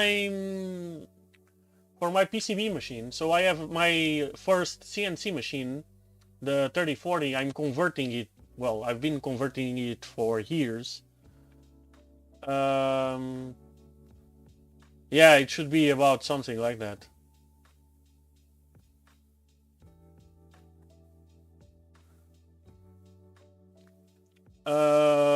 As I was saying, I'm converting it for a PCB machine.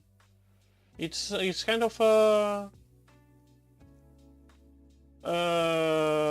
cool system for it.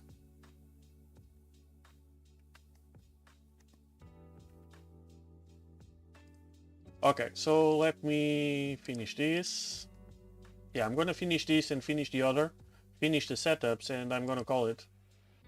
We talked a lot today and we did very little, so tomorrow we need to make up. There's not so much missing. Hey Meanie! Welcome back! Okay, so spot chamfer, drill and tap. Okay, so we need a second drill to drill the 4mm screw, so let me duplicate this one. Edit. Let's see, do we have something to clear the...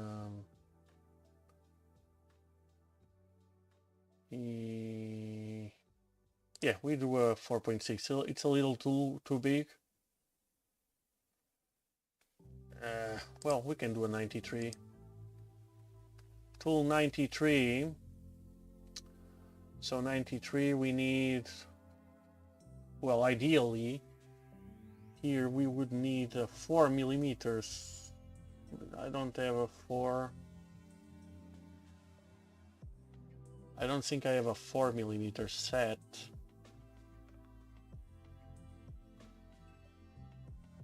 I do have a 4.2. So let's set the 4.2. Okay, let me duplicate the tool. Edit tool.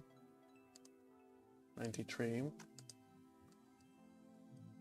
Okay, so for those, so this is my tool library, and I usually use tool 10 and 90 to 99 for drills, and my tool 11, 12 and 13 for tops. So that was what I was setting. Okay, so I need to edit this. Sorry. Here and select actually these ones.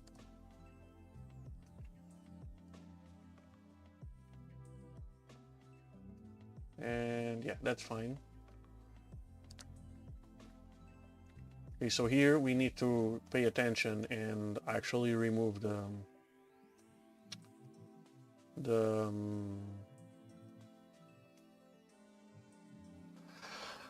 parallel under it. Okay, and we are good. So let me copy these 3 operations. Let me save.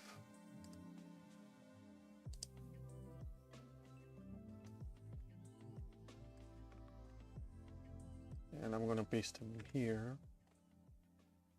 I'll actually, yeah, okay, I'm gonna delete this one and this one. And I'm going to edit this guy. You can select them all.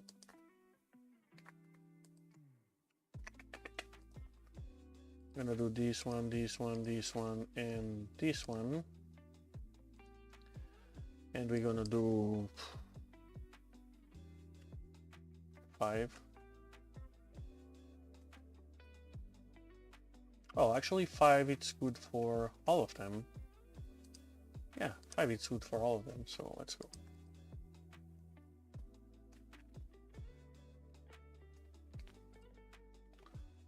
Now the chamfer is going to be this guy, this guy, this guy, this guy, this guy, and this guy. Same story. I'm going to put here and here. We're good. Now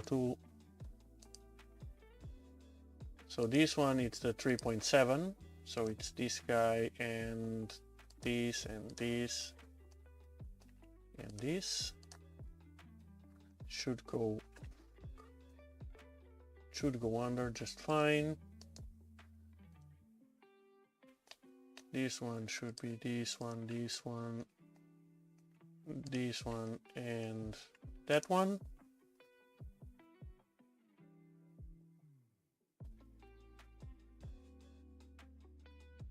Okay, for treadmills, let me see, where do I have a treadmill? Let me save.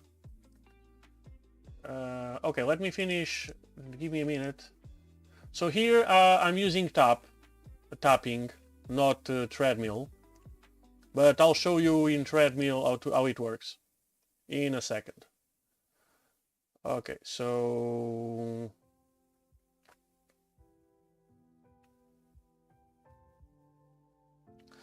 well, you need to, yes, the tread pitch is the tread pitch. So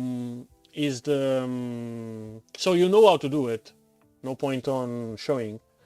But yes, the tread pitch is the pitch of the tread. There's that's universal. So if you are using M4s, yes, the tread pitch is 0.7. If you are using M5s, the tread pitch is 0.8. M6 is 1. M8 is 125. It depends on, well, unless you go to the fine pitch whatsoever or the coarse. But yes, that's always the same. As for the pitch diameter, for me, I go for filling. I start. It depends on the fitting. If you want a close fit, if you want a specific fit for that specific screw, I'll go with testing. Like I start low, and I'll go increase until I have the perfect fit, the fit I want. But anyway, I'm gonna do that with with whatever. But if I every time I use the treadmill, I'll do some testing first on the fitting. Even when I change, if the treadmill breaks and I change to a new one, I'm gonna do a test again. And especially you should try when you are on more on a generic thread. If you're working on a generic thread, I advise you to get screws from different screws to, okay, ideally you want to have a thread gauge with a go no go thingy, so you can fine tune it where it goes and no goes. But okay, for the poor guys that don't have a thread gauge, I don't have a thread gauge at all. Sometimes I do my own on the lathe. But yeah, what I do is I get several screws, especially some from steel, some from stainless, unless you have like good screws that you know from a brand that makes good screws, but usually screws are screws. Then you go with a fitting. You don't want a very close fit. You want a fit with some wiggling, but not much. Usually the best way to do is to go with a screw and a nut, and you check how it is on the nut, but you usually want a little less than is on the nut, because the nuts usually are on the high side of the tolerance or on the large side of the tolerance, and the screws are on the low side of the tolerance, in order to be sure that you thread in fine. So that's how I work. I usually go with I grab a few different screws from that thread, and yep, I also did some as well. So I have the well, we have the internet, but I have the machinist handbook, which is everything but an handbook, which is it's 2 times the Bible. And you can go there, and I have the thread gauges, so the thread wires to measure the threads. So you can go to the machinist handbook and you check the tolerances, what they say, and you use the thread gauges to exactly machine the threads on the size you want, and then you can make a no-go which is exactly a little bit bigger than they say. And yeah, exactly.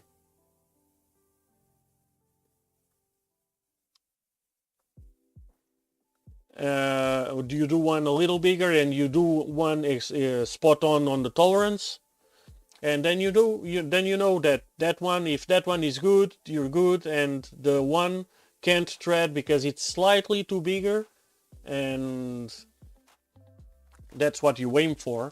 But yeah, in general cases, just go grab a few screws. If they screw in just tight, if you feel them if you tight them with a finger, or if you screw them in with a finger and you feel a little resistance, you want a little more, a few cents more on the thread pitch, just to clear that. Usually when I get to that stage, I'll give it 5 cents more. And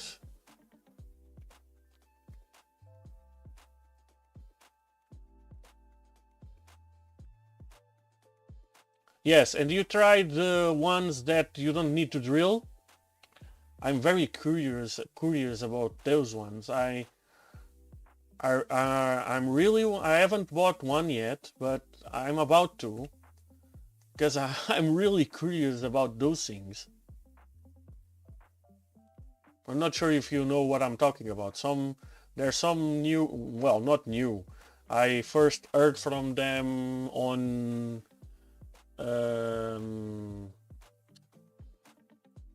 Saunders Machine Works. I think it's the guy from YouTube.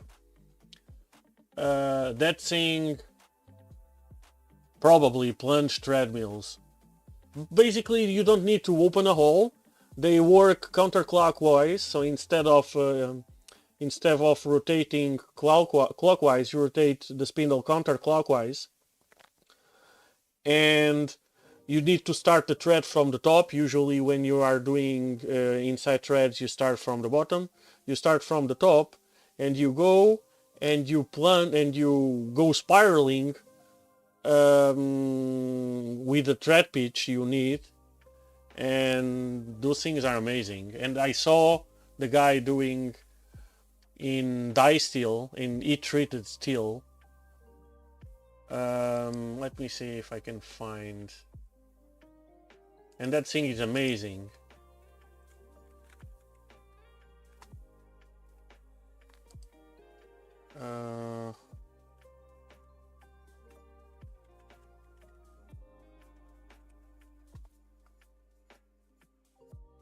Oh, fuck off. Really?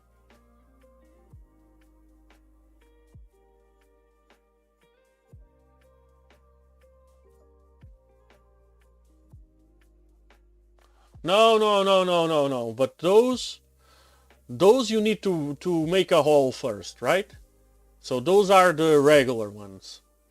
And then you come out. You come from the top, from the bottom out. But you need a drill first. The ones I'm saying, you don't need a drill first. You have the stock like that, and it just plunges from the top, or starts from the top and goes making the thread down. And when it gets to the bottom, the thread is done.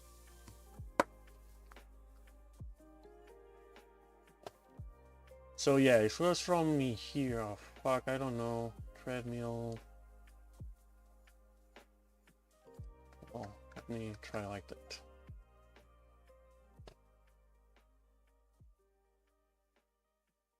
So no, this one. Well, probably it's this one. And it also does chamfering on the bottom. No, let me see. Yeah, it's this thingy. Yeah, it's this thingy. So it cuts on the bottom, and look at that. So there's no hole, it makes a hole and the thread at the same time. And this is steel, it's not like butter.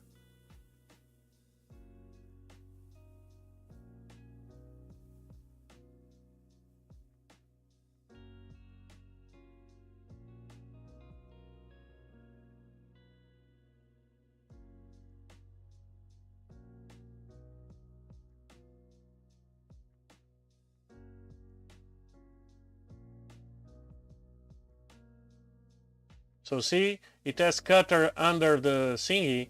Well, I use the single flute as well. For well, it's my main treadmill, to be honest. But again, and usually I use it for, it's some parts I make. It's a M32x1, so it's a big thread. And of course it's solid, but these things don't need a hole to make the thread. That's the fun part. And don't get me wrong, there are some with 3 flutes, but they also cut the regular way. So if we go here and we go treadmill,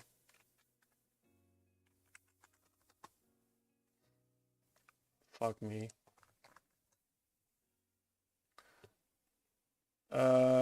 You see here, these ones are 3 fluted, but they don't do what the guy in the video was doing. They are 3 flute, but they need the hole. They don't open the hole.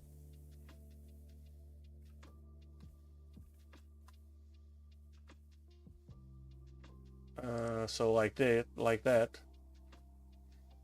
But those ones, they are different because you can see at it has the cutter on the bottom, and they need to rotate the spindle counterclockwise. It cuts on the other direction in order to make the cut from the top, not from the bottom.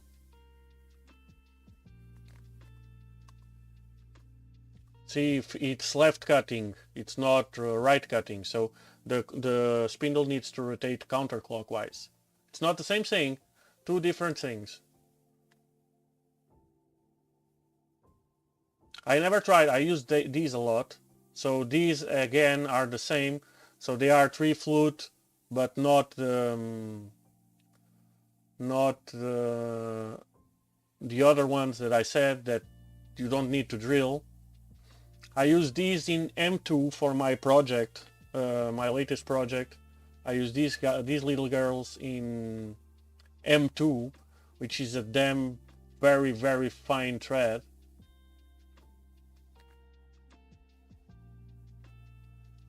And I have a lot of these as well, these ones that do all the thread at once. I also have those. I don't use them a lot, but I have those. Saves a lot of time, just goes and does one spin and the thread is done.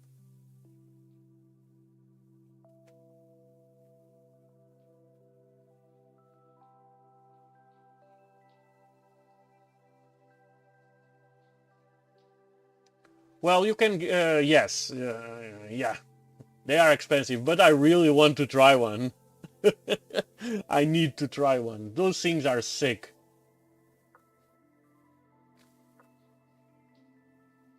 I know Guring has them, I know Mitsubishi has them.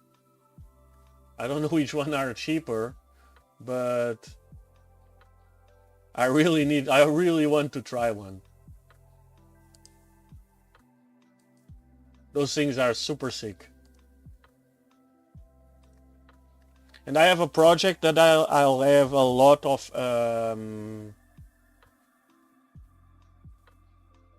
it's the same thing.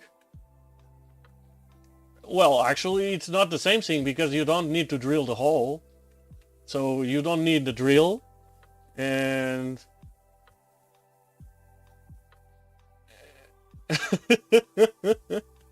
yeah.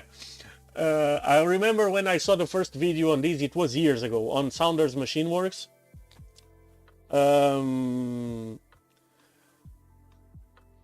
it was the guy from Mitsubishi that was there selling the tool. And actually I remember perfectly because Saunders didn't want to do that, and he said, no, this thing, you're telling me that this thing does a thread without a hole on die steel, which is heat treated steel? And the seller said, sure. And he said on this machine it was an I don't remember which one it was, VF2 I believe, on this machine. And the seller said, yes, we have one of those on our test facilities. And yes, we do one of these, on one of these. And Saunders said, well, not on mine. And the seller actually, okay, I'll take responsibility for it. And we do the test, and they did the test at his responsibility. And that thing, sure enough, drills through the die steel like butter. It was fucking amazing. But yeah, I really want to try one of these days. And I was saying, I have a project that I have hopefully a lot of holes to do, M10, and M10 it's a big ass thread. I'm kinda tempted to buy one of these to test, especially because I don't have, I need to buy a drill for 9.3, yes, a 9.3 carbide drill to use a forming top, and I don't have it, so I have a 9.2 and a 9.4, but the 9.4 doesn't do the strength I need on a forming top, On the 9.2 it's too tight. I might buy one. We'll see. And I mean, it's a lot of M10 holes, so yeah. Okay, so what I was doing I need to select the surfaces, the holes, I mean. This guy, this guy, this guy, and this guy. We should be fine. Okay, let me do the full simulation.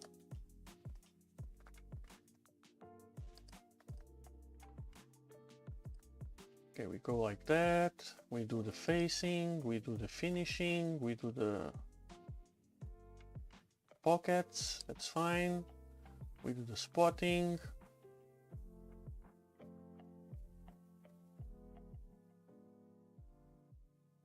Chamfer. Then we cut the rest of it. Facing. Boring.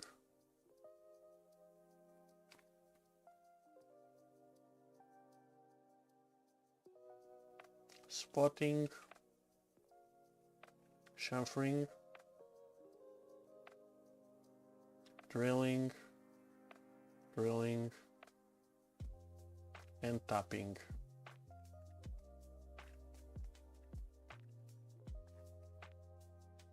Yeah, everything looks fine. Okay, so we're gonna do the setup sheets now.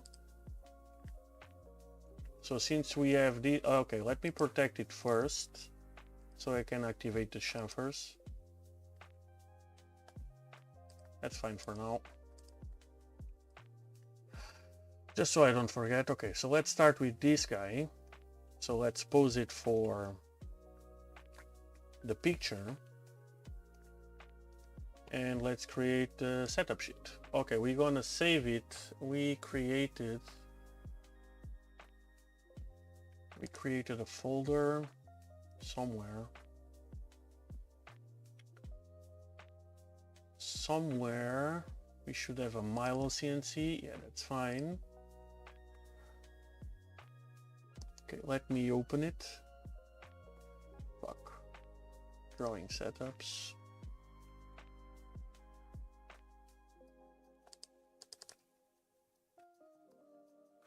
Okay, so we are doing the this guy. So this guy is the same as this guy, but it's Y instead of X. Now the second one,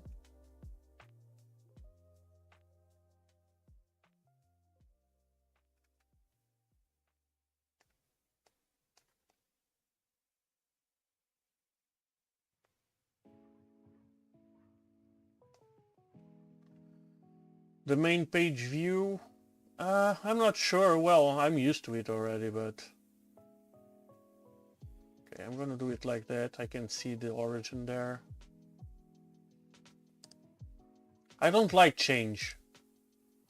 I like new features, but when they change what they use, the stuff they add, I don't like it because it takes me, I need to check everything again and whatsoever.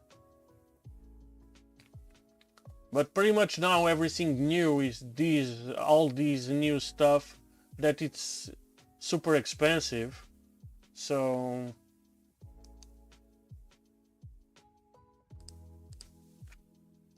okay, create setup. I'm seriously considering changing to, yeah, I know, post to Mastercam. I should have done it bigger. I'm gonna do it bigger.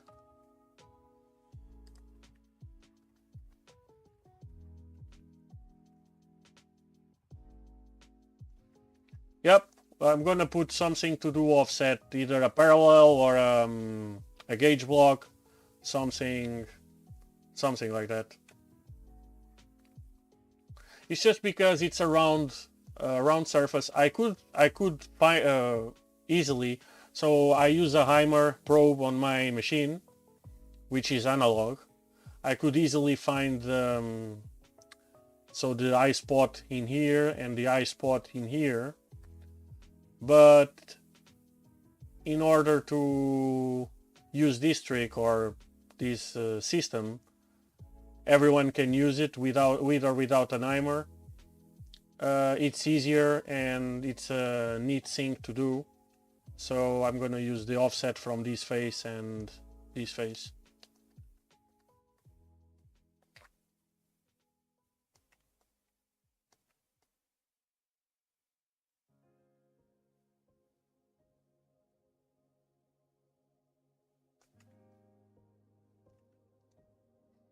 Setup sheet again, select, yes.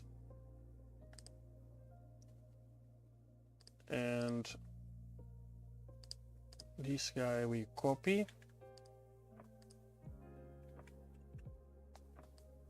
And we change.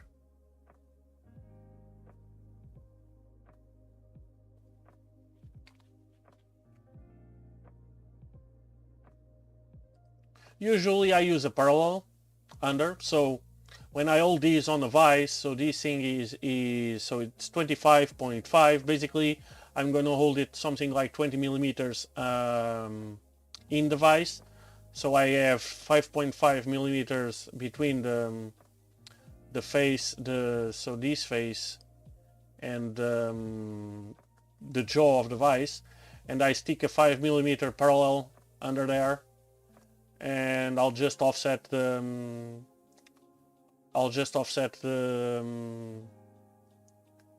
X, and we're good.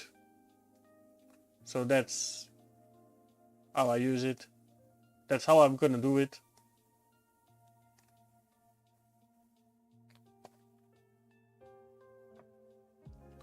Okay, so now we need this guy, so we need to activate the guy, deactivate these ones. Let's deactivate these ones as well.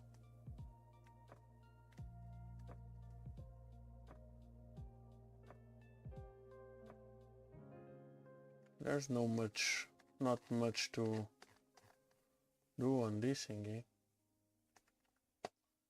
So setup sheet, and I'm gonna use, so this is the FK front.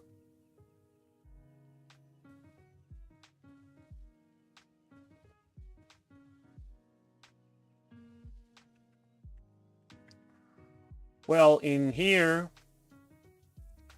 unless you machine the first, well, there's no way to, well, there's a way.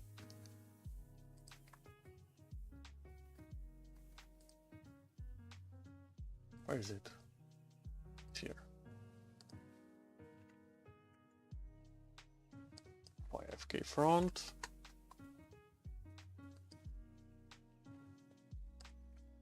And like that.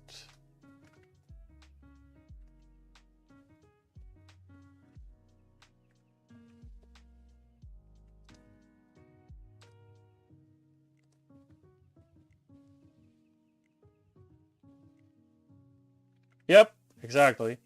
And they are not even drilled, they are drilled from the top, so...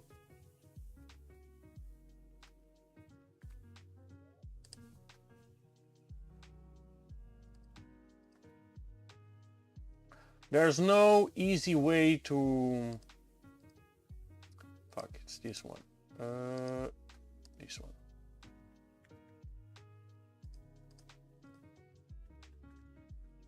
This is something I really don't like, Fusion. It always gives the same name of the file on the setup sheet, and I never found a workaround for this. Well, I never looked through it though. But yeah, on this case, it's not easy to, so since you're machining this side first, well, you could use a drill here on this one. Yes, of course, you could use a drill, even though I'm not sure what's the probe diameter of your probe.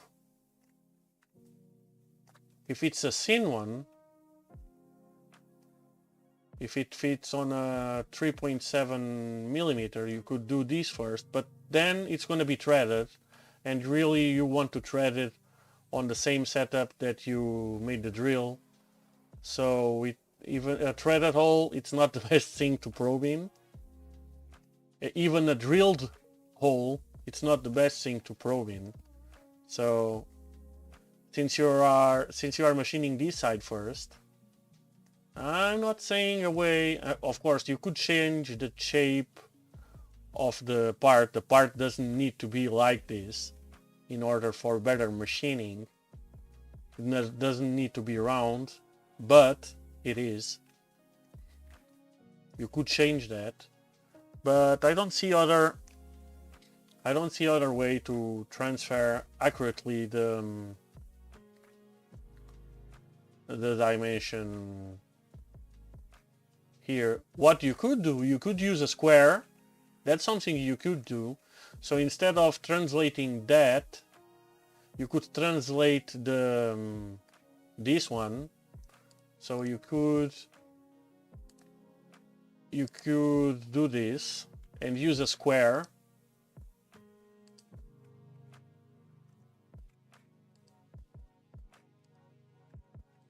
So here tangent, fuck me, here perpendicular, and then probe this corner. If you use a square,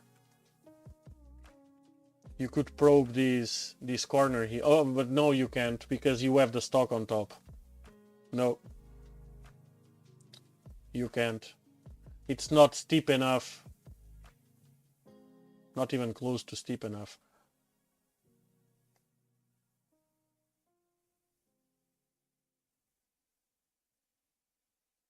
So no, you can't do that as well.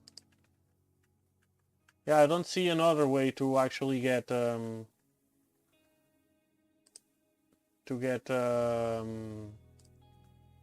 translation for the 0. Okay, let me unsuppress.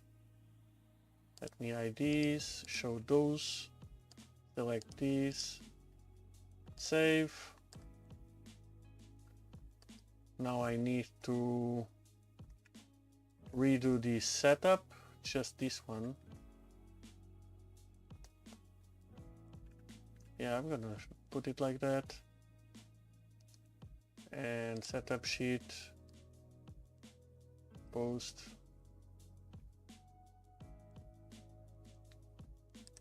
And it's this guy and it's this guy.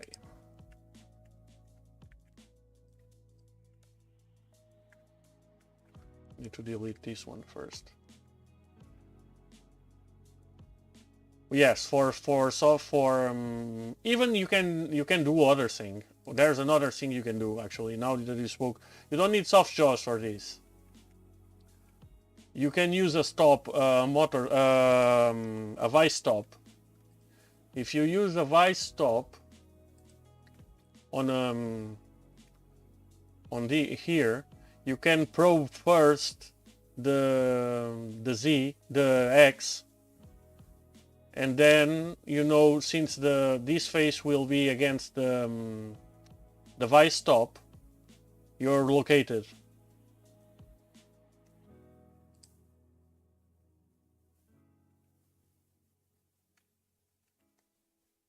It's probably what we're gonna do for these, since I'm gonna machine all of them next to each other. So probably we set a vice stop. Usually I don't even set a vice stop. I use it depends. You can use something like a magnet. That's something really that works really well. So let's say okay, let me activate this thingy and suppress. Okay, let's say this is the This is the vice jaw.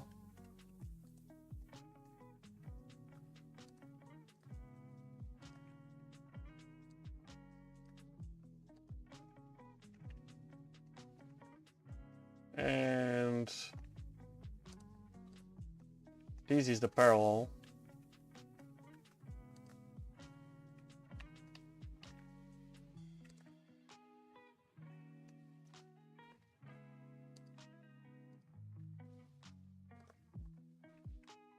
I need to project this first, so now I can do collinear.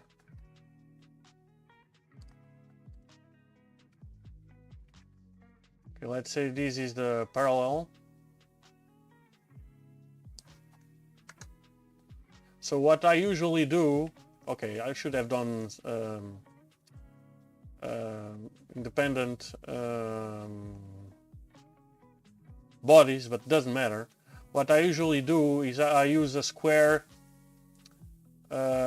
dionymium magnet like that. So if I project that one,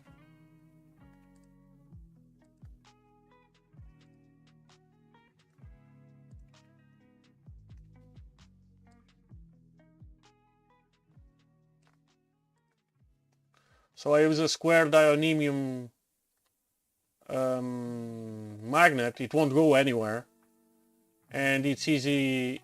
It's very easy to set, and holds just fine for the probing.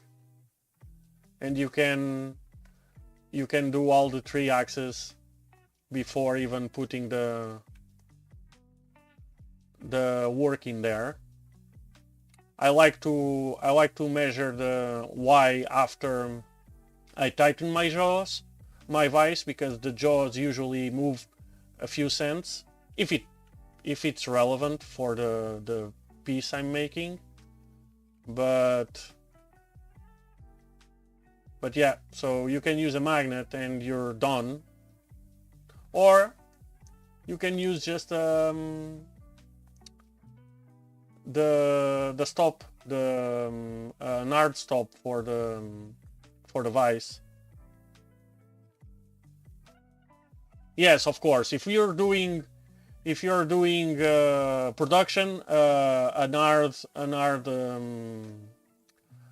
vice stop would do soft jaws, yes, but a vice stop, to be honest, a vice stop would do the job. You wouldn't need to change jaws and whatsoever. But for doing a few parts, a magnet, neodymium magnet, an N55, even an N35 or N52, right? The strongest ones, doesn't matter. A big one, something like 15 millimeters by 15 millimeters by 5 millimeters. It will stick to the steel like a leech, and it will be fine. Yeah, N52. But even an N35, with a big surface, you're fine. I use something like 15 by 15 by 5. I have a few of those magnets that I work with, and it works just fine. No need for anything else. They stay there as long as you're not being brute and smashing the magnet with the parts. It will work just fine if you're careful. And yeah, that's it. I use it a lot. Okay, let me activate this, let me save, and we're gonna be done for today.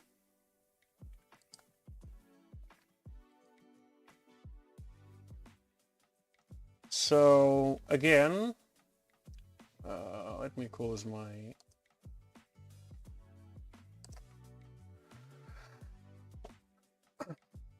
this again.